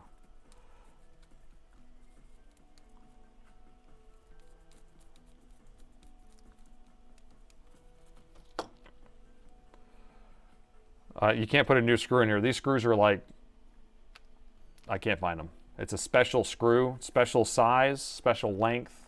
What I've had to do in the past is actually just like re-tap the hole. So, okay. Plug us back in again. So the battery's connected now.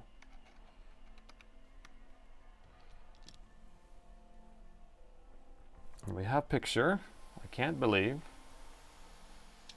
So now we're up to 2 amps, 2.2 amps, but we are probably charging the battery at the same time. But we just want to see if it will keep continuing going up. It looks like we're just flatlining again. You have to spend more money for special screws. That's right, special screws. Special RAM, more watts, more charging. So, but it is just hanging at the 222. CMOS reset should take, it should be moving around if we're doing a CMOS reset. I don't know, I may do a BIOS anyway. 2.22 is a confirmed curse.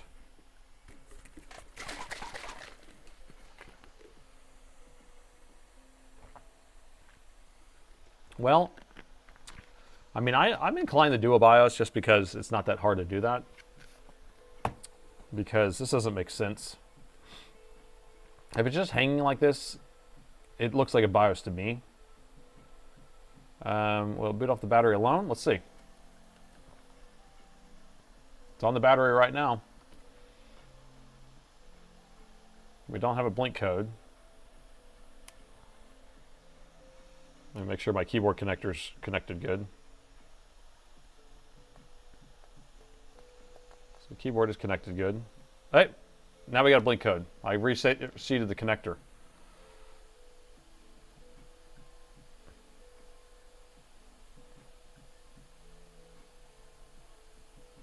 Is that 5 or 4? Is that 1, 2, 1, 2, 3, 4? All right, still back to our 2, 4. All right. So that took us how long to get back to the starting?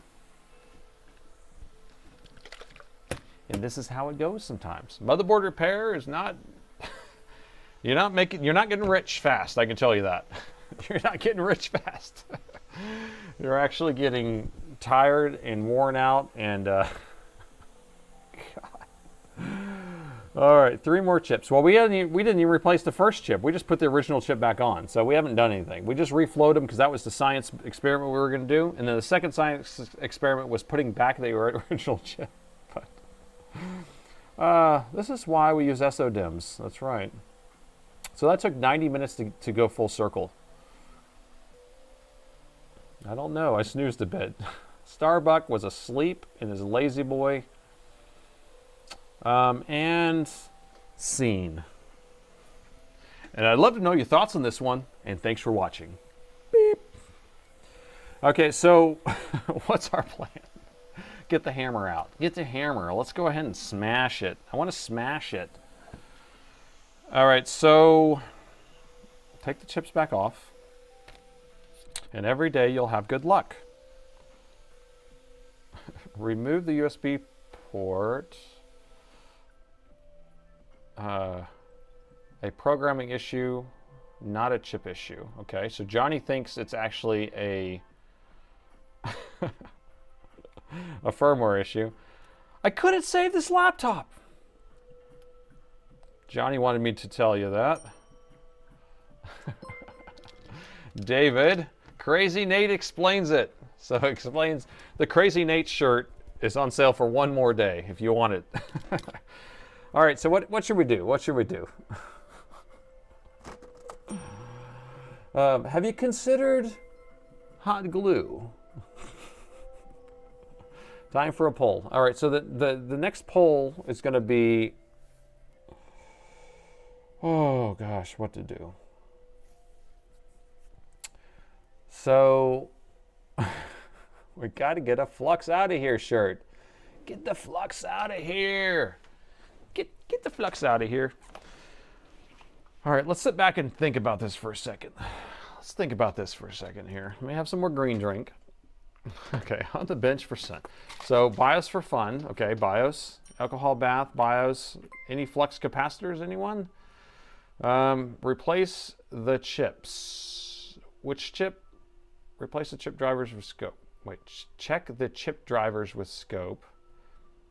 Replace the chips. So we need more chips. I would love to replace all those RAM chips.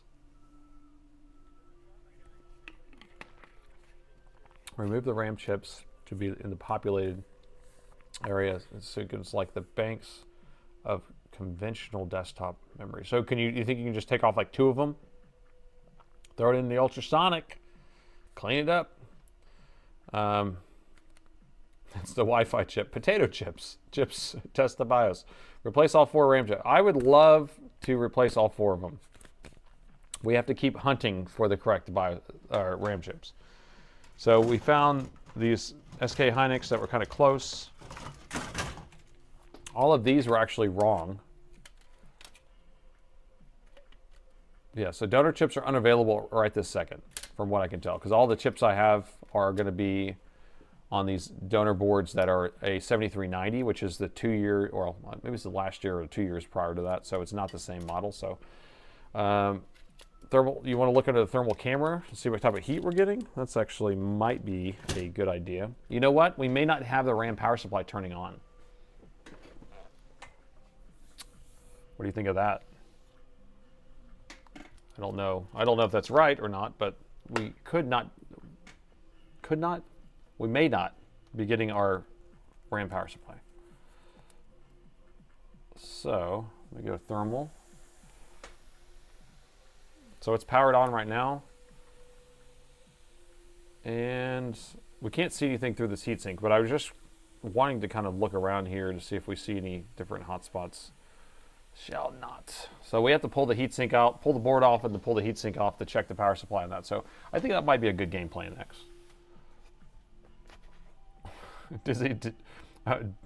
Wait, drizzle, dazzle, druzzle, drone. Time for Nathan to go home. We got about 30, 45 minutes. We got the hearts. Look at all those hearts. Heat signature for the RAM chips. So yeah, we need to see if the RAM chips are actually coming on. I like that idea. We may have a hot RAM. Hot RAM. My money's on liquid metal. Place it special water to use to get rid of the liquid metal off of there. So we can place it in the ultrasonic cleaner. There shouldn't be any liquid metal on it except we found some on my desk. RAM, a llama dama ding dong.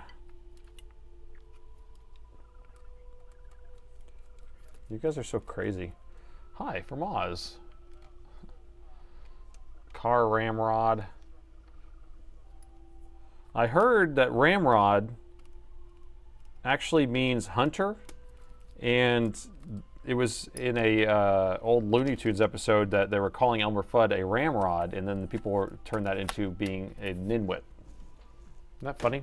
I didn't know that. You can swap with other 4 chips, but you need to edit the BIOS. So I can just put a new BIOS on it? I've never done that before. That's Nimrod. Oh, what did I say? Ramrod? That's funny. That's even makes me the Nimrod. Oh my God. Okay, scratch what I said. Rewind that. Reverse that. Idiot. Man, I'm in ramrod. Well, how embarrassing is that? I don't use the word anyway, so maybe that's why it doesn't make sense to me. Don't dodge it, ram it. Ramrod. Oh, the Super Troopers. Okay, so I'm holding this out the way. So we had somebody say that we can replace all the RAM chips and it will work as long as I just put like a new BIOS on it. I don't know if that's true or not. I've never done it. I have no idea. But what I want to do is I want to power this on. We want to go thermal when we power it on, and we want to see if these RAM chips are heating up. We want to see if we actually are getting voltage on our RAM power supply. So that's what we're doing right this second. So RAM chips are here. So that's coming on, and we're going to have to cool that. Here, let me get a heatsink on there.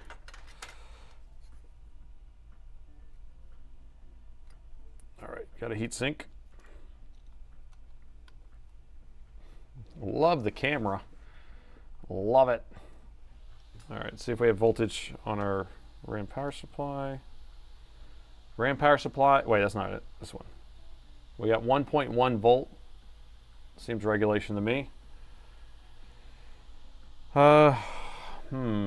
Heat signature for the first RAM side is coming. Okay, so let me move around so we can make sure we have a good view.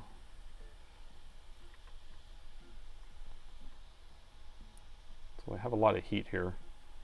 So this is chip number 1, 2, 3, 4. Or I guess this is the first one we changed out. This is the bad one, or the one that looks a little damaged, the one that we actually changed. And looks okay. And then this is actually the RAM power supply. That's that little hot spot right there. So everything looks okay. The RAM doesn't look like it's coming on, but it has to be on. I think it's just too much heat over here. So I bet if we were like blocking all of this, let's see. If I put it off to the side, does it work better? No, it's not showing anymore. The question is it booting past? We're sitting at 1.5 amps, but it is kind of moving around a little bit. Maybe a little bit. Without having a screen plugged in and without having anything else. Why? Look at the chart.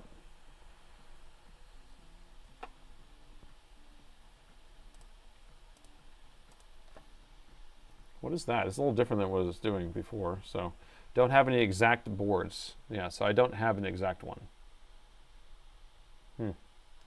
Nothing standing out. Nothing standing out. I don't know. Remove one RAM chip at a time. How fast is your scope? I got 100 megahertz, but I'm not super proficient at using it because I just bought it, so I don't know. You guys would be guiding me on any of that type of stuff. BIOS recovery. Yes, Twitch is watching. We only have 100 people on Twitch, though. It's weird. I don't know why we don't have that many people on Twitch.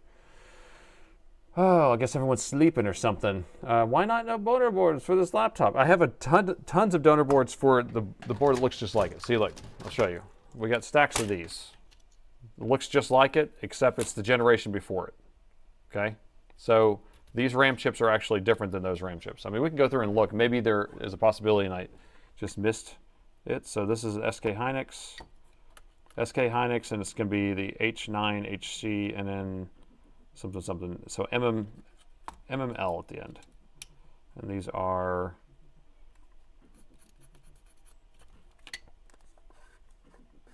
get the polarizer just right.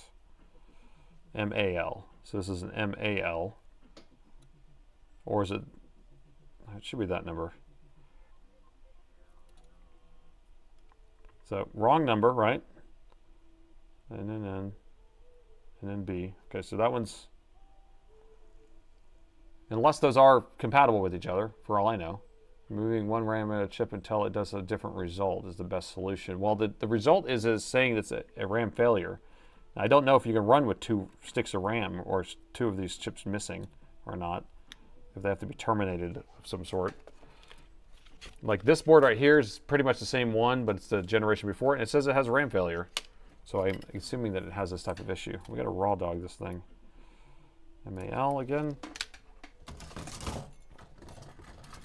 I mean, I have lots of these boards. It just isn't the right ones. This one's a totally different chip. And this one, MAL.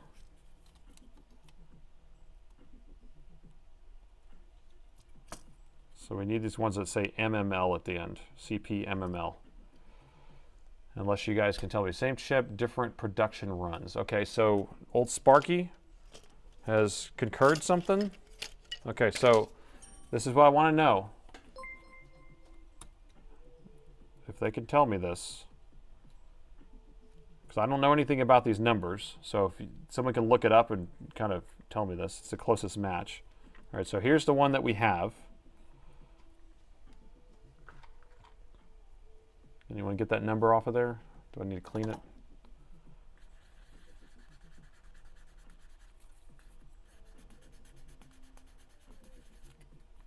All right. So let's see if I can polarize it. Does that make it better? Nope. Makes it worse. Okay, what? 9305. Okay, latitude 3330, 7400s? Oh, I didn't spear on 7400. I don't know if I have that. Latitude 3330. Let me think if I have one of those.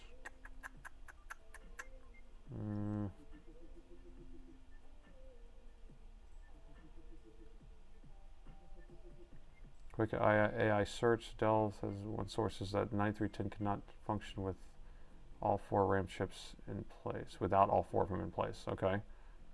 Maybe the RAM is I think you can edit the BIOS of the RAM on board. Removing the signals from the terminator. See, I mean, this is when you start getting like in the territory where you're like, I have no idea. So I just want to know if this chip is compatible with this chip. That's all I was trying to figure out. I don't know what generation it is. I don't know if it's different.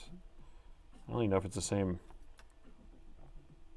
Looks like the same type of chip. So this is the one that we need, is this one.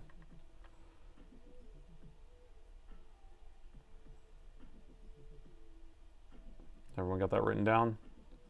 Weeds into the weeds we have went. SPD editing isn't fun. Yeah, I don't know if I want to edit any of that stuff. CL timings. Shouldn't the CL timings be the same? See, I don't know. Reset the BIOS is harder and easier job than the RAM job. I mean, I could reset the BIOS recovery. We could do all that stuff. But if it's giving a RAM issue, it's usually not a BIOS issue. I know what we can do. We can go into my warehouse, go grab a brand new board, and pull the RAM chips off of them and put them on. MAL is a 2 gig, MML is a 4 gig. Okay, okay. So that means that this board is probably a 32 gig board. And the other one, or 16 gig board, and the other one's a 8 gig board. So does that mean that they're the same? Does not require matching of memory. What? What? Just came in. Have we flowed the RAM yet? We flowed it, and it did not fix it. Swap it with the new board. That's the easiest thing. So 16 and 32. So are you saying that these chips are the same? They're just different densities? Replace for science. Okay, what's the worst can do? Okay, so science is coming in hot. I think science is coming in hot. Red alert, red alert. So I'm going to take this board, and we have these chips. We could swap them, but not mix them.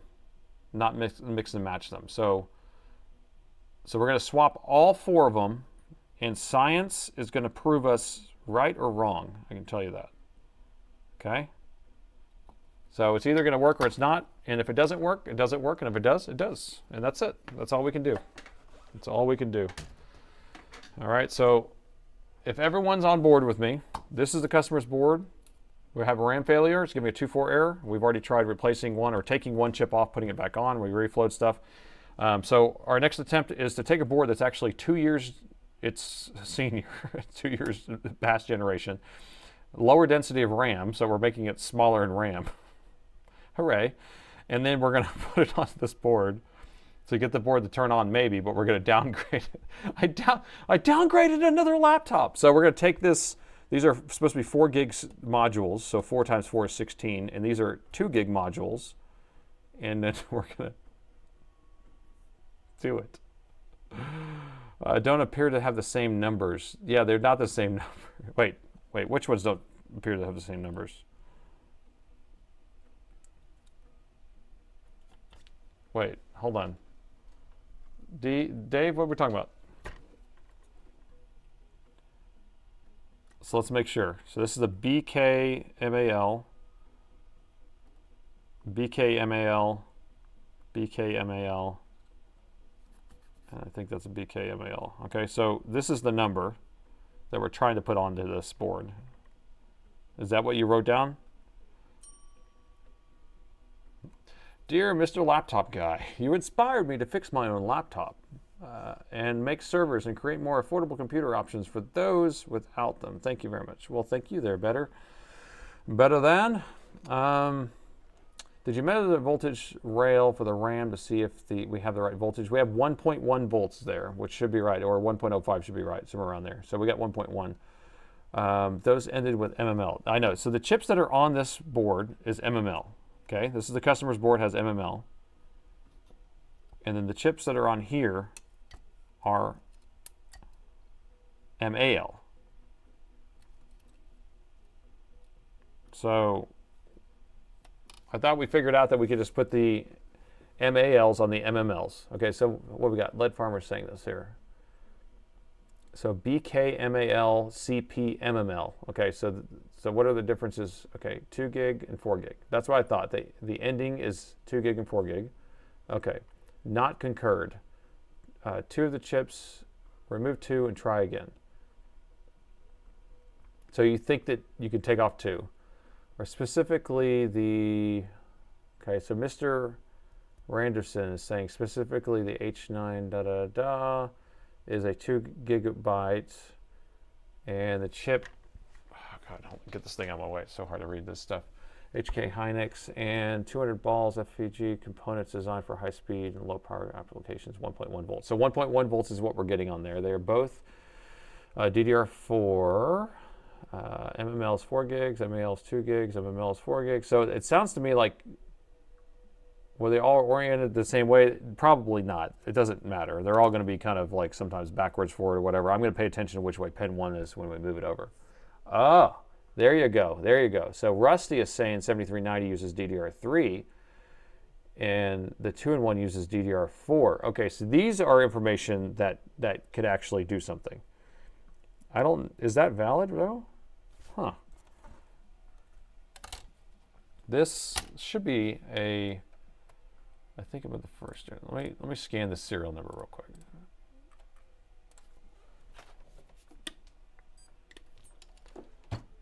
All right, so this comes up as a 7390 2-in-1. So the board that we're about to steal the parts from has an 8 gig. It's 8 gigs of 7390 2-in-1. Does that mean I could find a 16 gig board? Let's see if I can find a 16 gig board. Let me just scan some more of these. Hold on, I can't see the chat right now, so hold on. There's a 32 gig. Woo-wee! We got a 32 gig right here. Boy, that's what I'm talking about. That's an upgrade. Upgrade.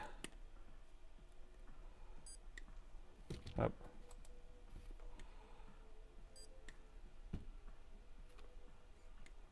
I don't know why they didn't scan right. I still can't see the chat, so y'all hold on. Hold on. Hold on to your knickers. Alternatives are MALs. Okay, here's a 16 gig. So this is supposedly matches, but this has RAM failure on the thing.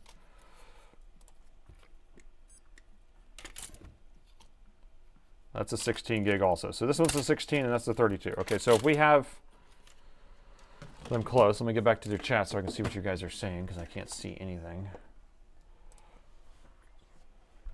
Both MAL and MML are DDR4. So we figured that out. Look up the specs. DDR2 upgrade.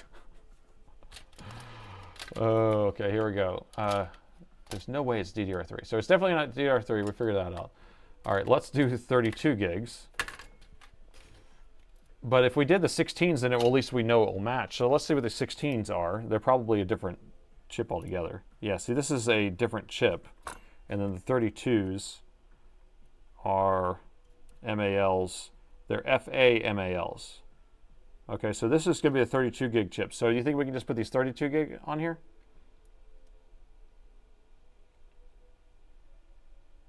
They're SK Hynix. As long as they're SK Hynix, I feel like we should go this route. And this is going to be total science, I'm telling you right now. We only have 30 minutes left, so if we do this, we're doing 32 gig RAM upgrade live for science. Okay? And I don't know if I'm looking forward to it or not, but it might happen. And we're going to try to do it without a balling jig because I don't think I have a stencil. So that means we have to do clean poles all the way across, everywhere. So we have to do 8 clean poles. Oh, I'm stressed out thinking about this. Okay. All right, we're ready. Let's do it. I'm going to put this piece of metal underneath here so it doesn't get too hot. Okay. Oh, God, I'm gonna hold my breath here. Hold on, let me get a drink of water. You guys are making me do some crazy stuff here. Oh crap, I don't know about that. I mean, doing one clean pull or two, doing 8 of them. I don't want to do any ball juggling. All right, I'm gonna hit some coffee up too. You got this, you got this. The memory speed is faster on some RAM. Well, this machine's older, so the RAM we're putting on there may be slower. I don't know. You guys are the experts. So here's the RAM we're removing. Here's the RAM we're installing. So you guys, the experts out there on the internet, go ahead and make sure. So ask whatever your favorite AI agent is, if this is a compatible replacement for the other one. Okay? And then I'm sure it will tell you. And it will know exactly what you're talking about. Soren would be proud. Feels bad, man. That's what it feels like. Okay, all right. Live RAM upgrade, let's go. Executing maneuver in 3, 2, 1. It doesn't have a GPU. All right, so what, do I want this one? So I need to make sure I can be able to grab this. So I need good tweezers. I feel like I can grab that. Okay. Oh gosh. Junk it. Well, if we can't fix it, if it's not fixable, they'll buy a new one. Engage. Engage number 1. Here we go. So we're gonna have to pull all these, which means we got to pull them straight up without messing up the balls. And watch us mess up on the first pull. I don't want to do it. Engage number 1.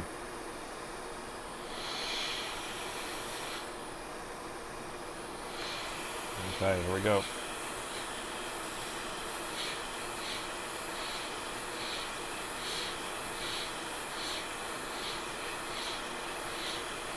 Your mission is... Hey chat, help me please. We can't do any like technical support while we're doing our stream here, but you can log on to our Discord. Clean pull. Clean pull number 1 succeeded. Whew. Were you scared on that one? So we pulled it straight off. All right, we're gonna not mix these up, so I'm gonna set this over here. Okay, that one's done. Go to the next one. Here we go. Sounds like higher airflow. Well, I'm on my regular airflow, but I don't know. I don't know. Not a fan, Stan. Okay, 1 down, 7 to go. I'm stressed.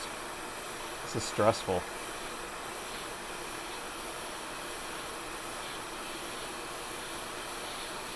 What's even more stressful is we have to do it in 30 minutes. Because the stream's going to be ending. I got to get home and get my kids. Okay, so that's ready.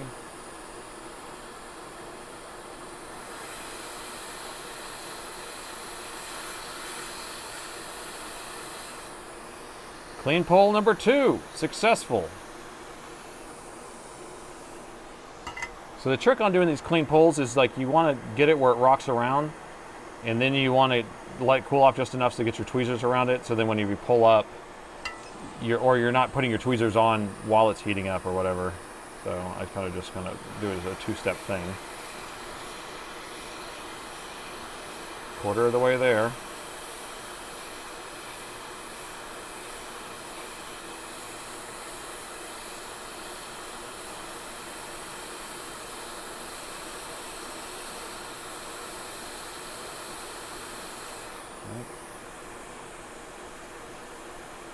I'm not stressed out at all, people.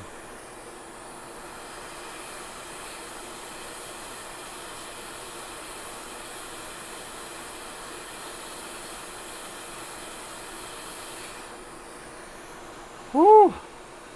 Hoo-wee! I got number 3. Got number 3. Hoo-wee! Okay. All right. We're almost there. Last one here.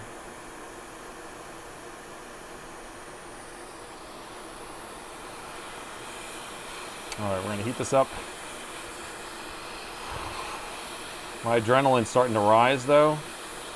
I could tell it. Nate is the wizard of Dell. Okay. Let it cool off a little bit. No, I bumped it. I want it to move back. It wasn't all the way cool. Now move it back. Move it back. Get back in your home. Thank you. Cool off a little bit. Come back over here.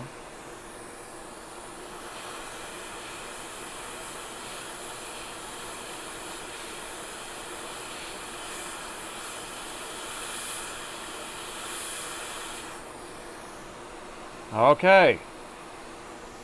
4 for 4. Okay. All right. I'm going to take a break for a second, if you don't mind. If you don't mind. Okay. Wow. Okay, so we've gotten 4 of them off. We've gotten 4 of them off. I haven't failed yet. I got them all laid out nice in a row over here. So we've taken off their 16 gigs of RAM. That one of them may be faulty for all we know. We're about to transfer 32 gigs of RAM off this other board that's having issues. I don't know whether this board's bad anyway, but I'm sure it's has its reasons. But we're going to take those 32 gigs of RAM and transplant it on there, but we have to pull all those off perfectly so we can transplant them perfectly back over here. Now, before I start doing anything, because I know these are different generation, there may be a chance that these are flipped, you know, in the orientation. So I want to be able to pull this off and move it over, or we could pull them off, set them off to the side, and then put them on. Maybe that's what we'll do. Yeah, I'm not going to just do a direct transplant. I'm going to pull them off, put them in a pile over here, and then we'll put them back on one at a time. Okay, I want to kind of get this thought out ahead of time, right? Because the other reason I would have to pull this off, bring it over here, and then make sure it's flipped the right direction. And I don't know if you can see this or not, but I can already tell like the spacing is different on these, right? So we have like these 2 chips are closer together. These 2 chips are further apart, and these are closer together. So we know that we have differences on these boards, even though they look very similar. So we had to, you know, get your game plan, right? All right, so I'm going to pull this. We're going to flip this over here now. So when I pull these chips off, I'm going to put them in a different place, so I don't get them mixed up, for one thing. Okay. Got to get my stretches on. Test board first. So this board is a bad board. So we're testing it, but it does power on. I know that because we did hit it earlier. So if we plug it like this, we are getting, no? We're getting no current. I mean, this is a bad board, so it's not supposed to come on. But I thought this was the board that turned on and started blowing the fans. I guess not. But yeah, it just hangs. Otherwise, we wouldn't be stealing it if it worked. What about the one without the chips? What are we talking about? Probably also bad RAM. I hope not. I hope it's not bad RAM. I haven't seen a lot of these with bad RAM, so I only have one marked with bad RAM. Okay, we got to get going. 12 minutes and counting. I know. Quit talking. But I have to stretch a little bit. Okay, so we're going to get this one first. Our first specimen. Love the science. Gotta love the science. Everything's for science right now. I'm saving laptops for science.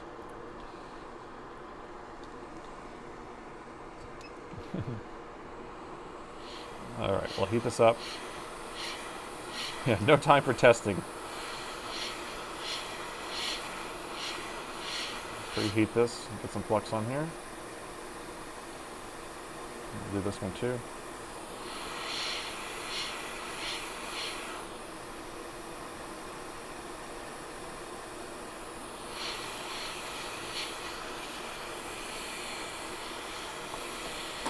Okay, here we go.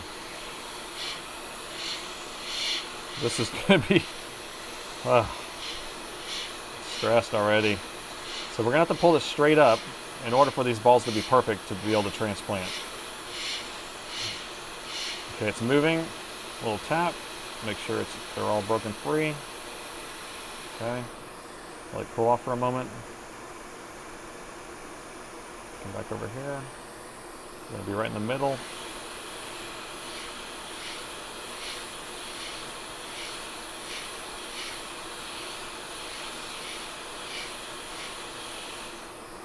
All right.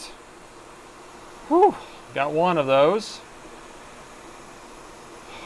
All right, 3 more to go. So I'm going to set this one way off to the side over here.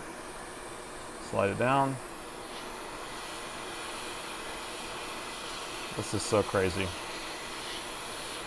This is all unleaded solder, yeah, because it's what this factory has ordered.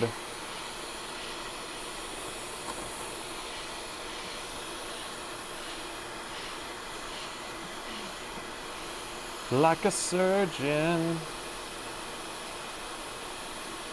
I can feel that coffee kind of kicking in though, so I am having a little bit of shakes from the coffee, but I have my hand planted on the desk as for support. So I'm going to get right here in the middle.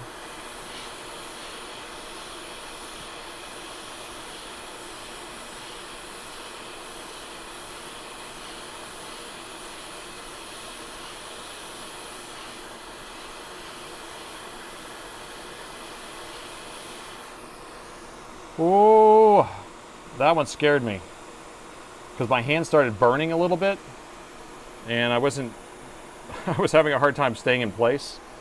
And so, yeah, that's crazy. Okay. All right. My hand is burning hot. Hold on. Give me a second. Oh, in living color. Do do do do do do do do. Okay, here we go. 2 more. Duplo. Love the raw dogging. Crazy Nate's Raw Dogging Repairs. On this episode of Raw Dog Repairs with Crazy Nate, he is going to try to transplant 32 gigs of RAM from another board that's not even the same machine. For science, of course. For science.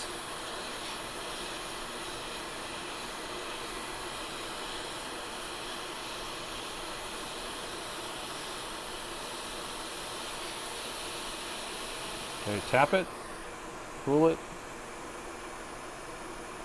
get ready to grab it.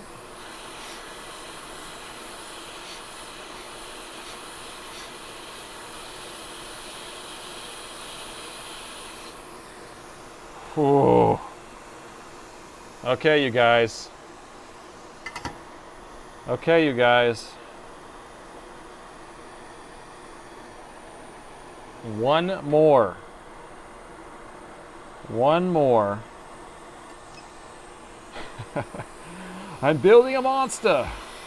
Soren would be so proud. Who needs reballing whenever you could just do clean poles?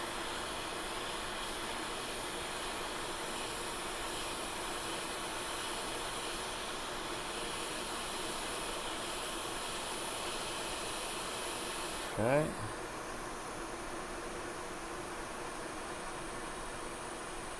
Oh, my hand's shaking.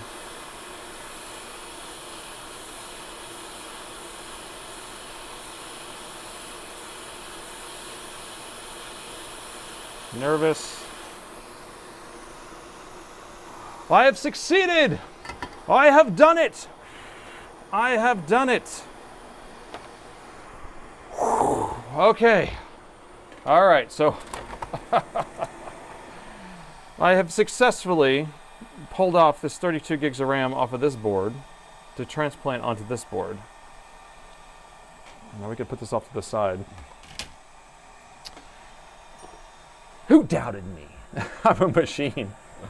Yeah, what's annoying is that after I installed this new oscilloscope here, my vent or my fume extractor, the pipe doesn't come close enough, so it wasn't like sucking all the fumes up, and it was really bothering me. So I need to fix that because I feel like I'm inhaling too much stuff.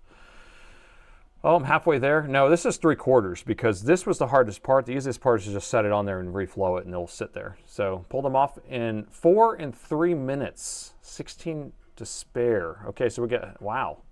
Yeah, because we started like 15 minutes ago. I can't even believe that. It's not super toxic flux, right? Well, I'm out of Black Horse flux right now, so I'm using Amtech. So I'm breathing in toxic stuff. Yeah, I need to get some more Black Horse stuff. All right, here we go. downhill. Let's see if I can adjust this. Okay, so our pin 1's here, pin 1's there. Pin 1's here, pin 1's there. So we have pin 1 all the same orientation all the way down. And let's see if that's what we had here. So our pin 1's there. That's normal. Okay, the next one. I'm going to try to get them in exact orientation where we want it. So that one's correct. Oh, sorry. You guys need to change that for me. It was exclamation point microscope. Okay, and this one goes the other way. So let me flip that around. Okay.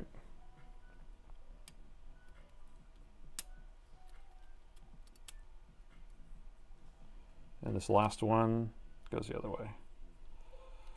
So you see how I'm looking for pin 1? I have a dot here and I have a mark on the board. So that's what you're looking at. So I'm trying to get everything planned out. You see how if you actually plan stuff out ahead of time, then you're a little more organized, and you want to, so multiple things. When you're doing these types of repairs or soldering, you want to make sure you're comfortable. So you're sitting in a position, the board's in a position where you don't have to like torque your hand in a weird position or bend your hand over or something like that. And then you want to make sure that you have all your tips ready to go in the exact orientation they need to be, so you can just grab them and install them, okay? So that's what I'm doing.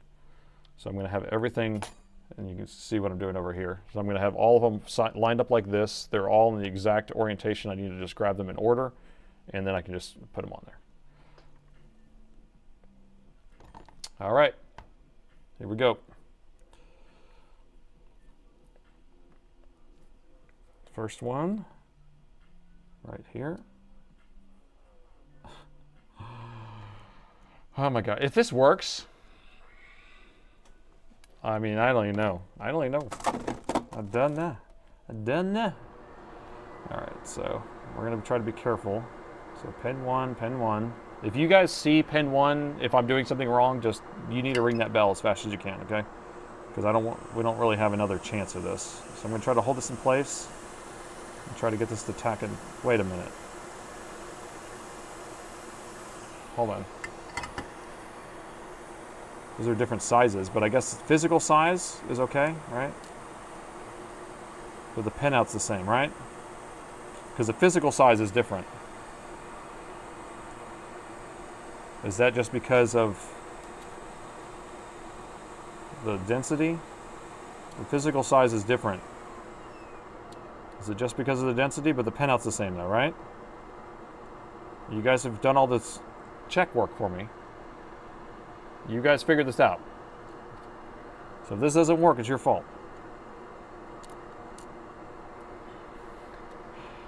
Okay, so 5 by 10 by 4s. It's good, just do it. I like it. Just raw dog it on there, okay? Well, I don't see the lines, that's the problem. Like, I don't see the lines because it's not the right size for the lines, but who needs lines? Yeah, that's good. Just quit talking, more soldering. Okay, see if I can get the lines right. Okay, right around there. Hold on, can't get this.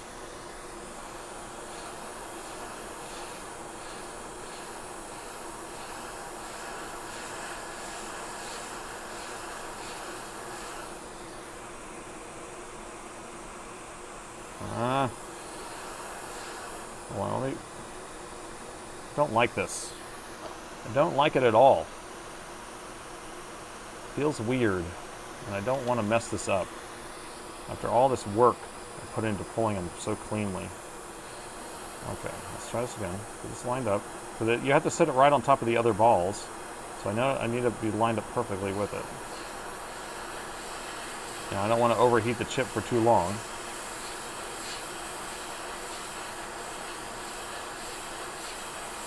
Color outside the lines.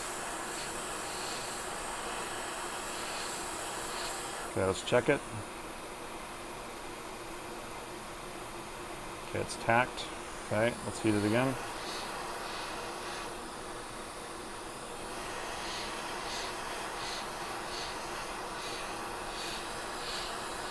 BGA 2000. Got to think outside the box. Step 1, get a box.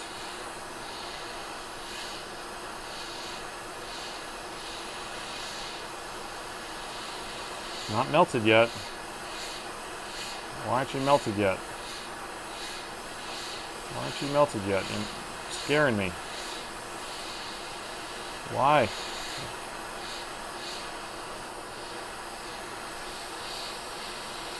Oh. There we go. Did you see it move? It took a while.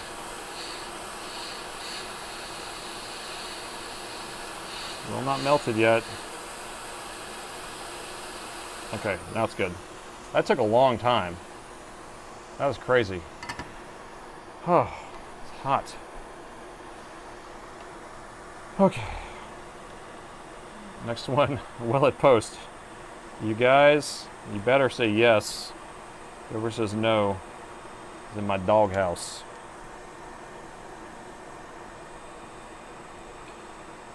Will it have 32 gigs of RAM when we're done? I don't know. I don't know. Yeah, I don't think this thing's gonna work. I have no idea what we're doing here. This is just all made up work.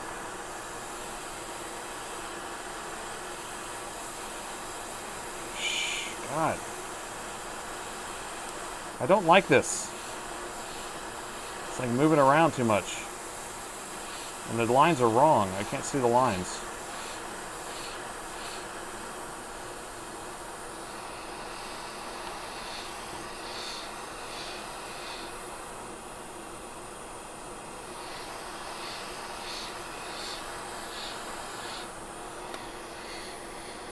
Oh, I'm not moving enough. Sorry, microscope's booting back up. Hold on. I have a motion sensor for my microscope, and if I don't move, then it turns off.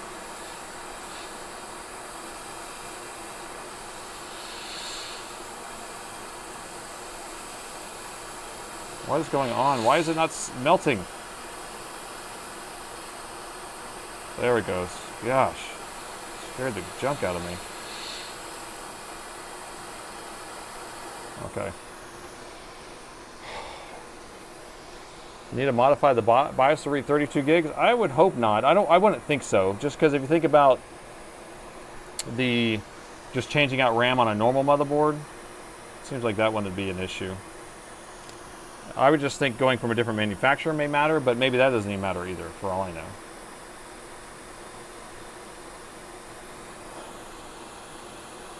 Okay, right there-ish. God, it's so hard to line this up, because it's like ball on top of ball.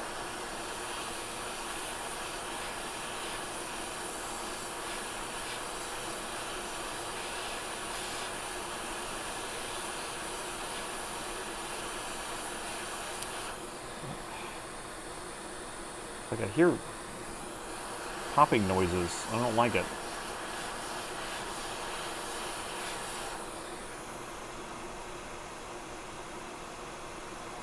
Did you hear that pop? Did you see smoke too?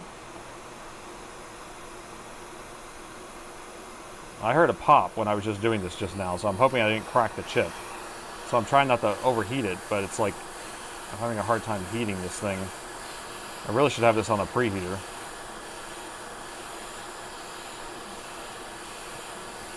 The worst thing that could happen is the board doesn't work still.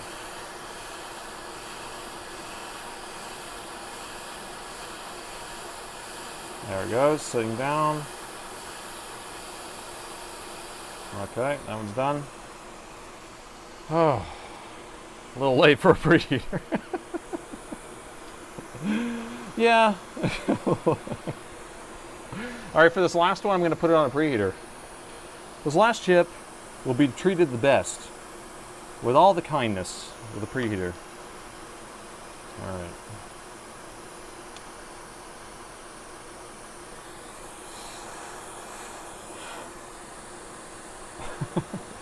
It's a little late for a preheater. That's so funny. Cracking me up. Okay, get that lined up good. All right, here we go.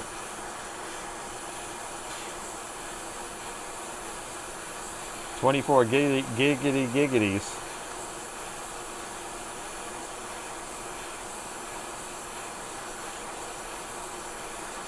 Nothing popped, don't worry about it.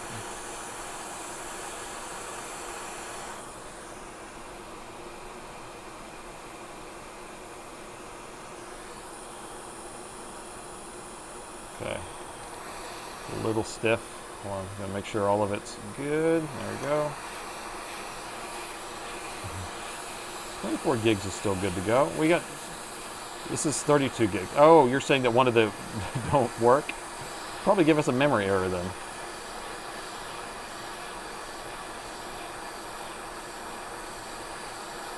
There's that dancing, y'all can't see it, but the crystal oscillator is dancing when I do this.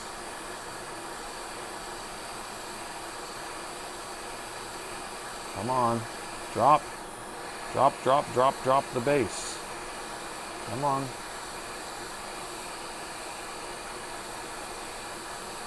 What's going on? There it goes. Drops, drops. Good. Okay. Oh, we have done it. We have done it. We have turned this into a 32 gig board that has a 2.4 error. Oh my gosh. Okay, with all that effort in play, we have 4 minutes to spare. Can you spare a square? I'm going to just try to clean this up just a little bit. Suspense for a 2.4 error. This thing is really hot still. Don't jinx yourself. Here, maybe I should put it in here to cool it off a little bit. Oh. Surely it will work, right, chat? Right?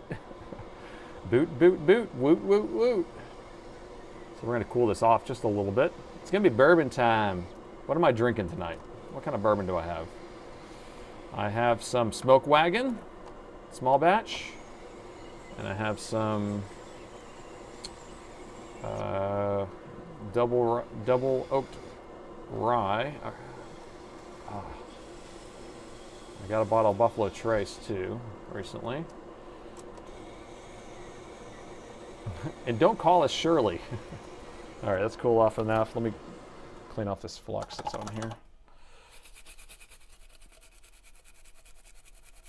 All right, well, the thing even power on, let alone post, let alone give us a 2.4 error. Clean under the CPU, please. I concur. I concur. I'm going to get all of it out. So we're going to do this. If you missed it earlier, we kept having issues with it coming on. Ended up having some alcohol underneath the CPU. Okay.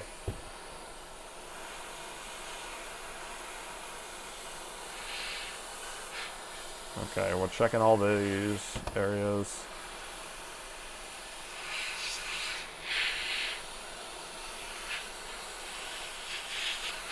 Okay, looks good. Okay, you give it a 46% chance of catching fire. Ever try Cedar Ridge? Oh no, I haven't. It's made in Iowa. Nope, I haven't tried that. I can give it a go. Is it bourbon or whiskey? Inject some alien DNA. I'm probing an alien. Okay, so first we're just going to power it on the bench because that's what we do. We're going to see if it powers on. And cool up just a little bit more because I got it hot again. Buffalo Trace is good. Knob Creek is better. Ooh, I know people used to drink Knob and Dr. Pepper. Knob Creek and Dr. Pepper. I usually drink everything neat, so we only got 2 minutes left. My kids will be in bed, and I gotta go. Okay, Iowa.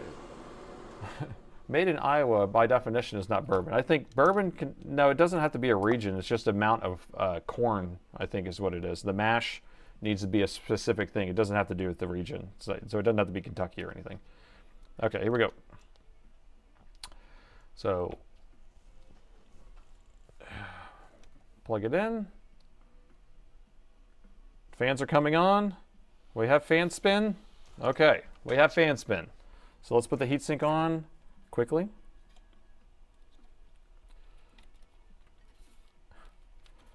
Do you have a shirt that's saying I probe aliens for science? I do. There's 2 different shirts on the link in the video description, and they're limited edition shirts just like the shirt I'm wearing right now.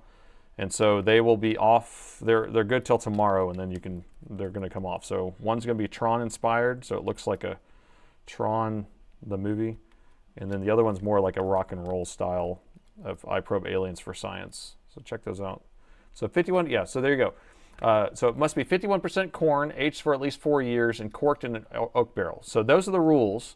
So whiskeys can be bourbon, but all bourbons are whiskeys, but whiskeys cannot be bourbon.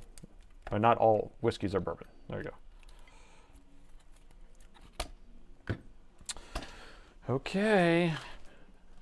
Okay. Is the suspense killing you? This feels like that one video. Well, there's other videos that I've done where I'm like, I'm on the edge of my seat. We have all the ingredients here. And is it going to work?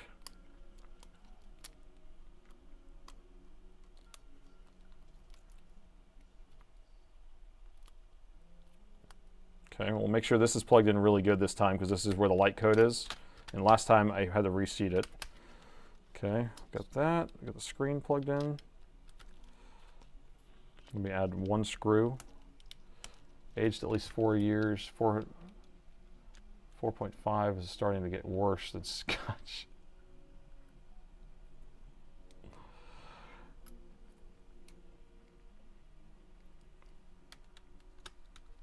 Okay, get that one in here. Fire extinguisher's ready. No! Seems like 1.5 amps again. Oh, that's what it went up to. Is that where it hung before, right?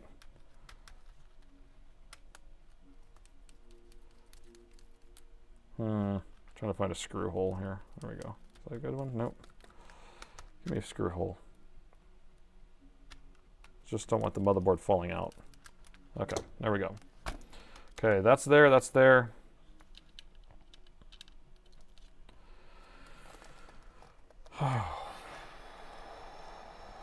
Okay. Here we go. I'm going to reset the power meter. I don't even know what to think, people. I've never done this in my life. Never done this in my life. So here we go. 3, 2, 1. Okay, we got picture. And it goes straight to a 2.4. So now we have a 32 gig motherboard with a 2.4 error. We have a picture, I can't believe. So it's still doing the same thing. So what does that lead us to believe? We have all the voltages.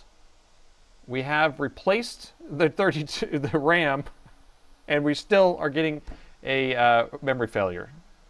So we upgraded to a 2.4. BIOS maybe, I don't know. Do you remember the Goonies? I do remember the Goonies. Do the truffle shuffle for sure. This was a truffle shuffle. This whole thing was a truffle shuffle. But we'll have to do a BIOS for another day. We'll have to save the BIOS for another day because I don't know. Went from a 5 volt to a 20 volt. So I mean the thing's turning on. It's working. Lacks the ME region. Maybe. I'll flash the BIOS another day and see what happens. But at this point, we're going to call it because it's past the time. I've been streaming for 4 hours and 4 minutes, and I got my kids going to bed soon. So CPU connection, it could be a connection to the CPU itself. We can, here, y'all can just talk to me for a second while we're wrapping up here. But Mr. Copper, it's Professor, right? Copperpot, or is it Mr. Copperpot? I can't remember. Where's my chat window here? Where's my chat window? There it is.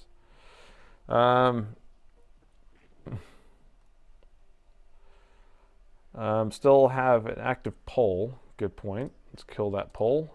Poll's been killed, so. And maybe the BIOS, I don't know. I was putting low probability on the BIOS, but I don't know. It wasn't a spill, so you shouldn't have to put it in rice. Still think we had kind of fun trying to change out the RAM, upgrade it. It was kind of a long, drawn-out process. We did kind of rapido, I think, a little faster. But we're still getting the exact same error, and we don't know what's causing that. And whenever we have an issue like that, it's kind of like, you know, you have to try certain things. There was a video that I did just reflow the RAM and it fixed it. So how do we start learning stuff like this? You're doing it. By watching the video that you're watching right now, that's how you learn, right? So I'm self-taught. I do it. I learn by doing and then watching other people's videos. And so if you're watching my videos, take notes. Treat it like a class, right? The metal cut told me it was properly botched. You know what told me it was properly botched? It was work done by high school students. No, Chester Copperpot was the name in this film. I know, but it was Mr. Copperpot, right? No, Chester Copperpot, not Professor. That's why I had it wrong. Okay. One-Eyed Willie and then Copperpot. Scope it out next time. I can't wait to see the follow-up video. We'll see if we do a follow-up video or not. I usually won't film the follow-up, but we'll see. It could be a bad memory controller. Yeah, I guess if it's, all that stuff ties straight to the CPU, so the CPU is in charge of that stuff. AI stole the laptop RAM. Now we know Nate can do 8 polls without reballing, so no excuses next time. Yeah, you're right. Thank you for the stream. Experiment and learn. Never work on the same problem for 4 hours, Al. That's what you've learned. Have you ever heard of a bad dream about a laptop repair? I have a laptop repair I'm dealing with right now that I'm hating. So everything's a bad dream. CPU alcohol poisoning. So that's something to think about, right? So now you know if you were doing some cleaning with alcohol, then that could be a reason. I didn't save this laptop. When's the next live stream? So we're skipping next Sunday because I have a bowling tournament. And then, so next Wednesday will be the next live stream. And then we're skipping the next Sunday after that because that's Mother's Day. So we have to be there for our wives and mothers. So the next 2 Sundays we are off, but we do have the next Wednesday. So next Wednesday will be the next one. Sadly, I can't. I blame Dave. Everyone blames the Dave. Couldn't fix the ZIF socket. I hate ZIF sockets, but we'll have to do it. Twin streaming. Okay, so you want me to have my brother? He actually thought about sitting in today, actually. So it's funny that y'all are asking that. So maybe I'll have him come in. So no live stream on May 2nd. No live stream on May 10th. All right. And but I have to actually go because it's 10:08. But anyway, I appreciate everybody for coming out tonight. So I do the streams twice a week, Sunday at 9 a.m. usually, and then Wednesday at 6 p.m. So hit the follow button, hit the like button. You can watch us on Twitch. You can watch us on YouTube.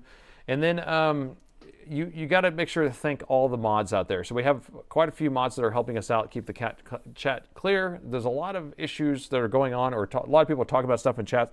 I can't keep up with that because I'm doing stuff, multitasking. So they help me out. They can run the bell message up to me, get my attention.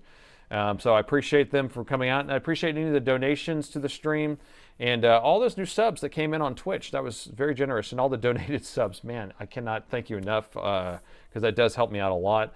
And I appreciate each and every one of you, and thanks for watching.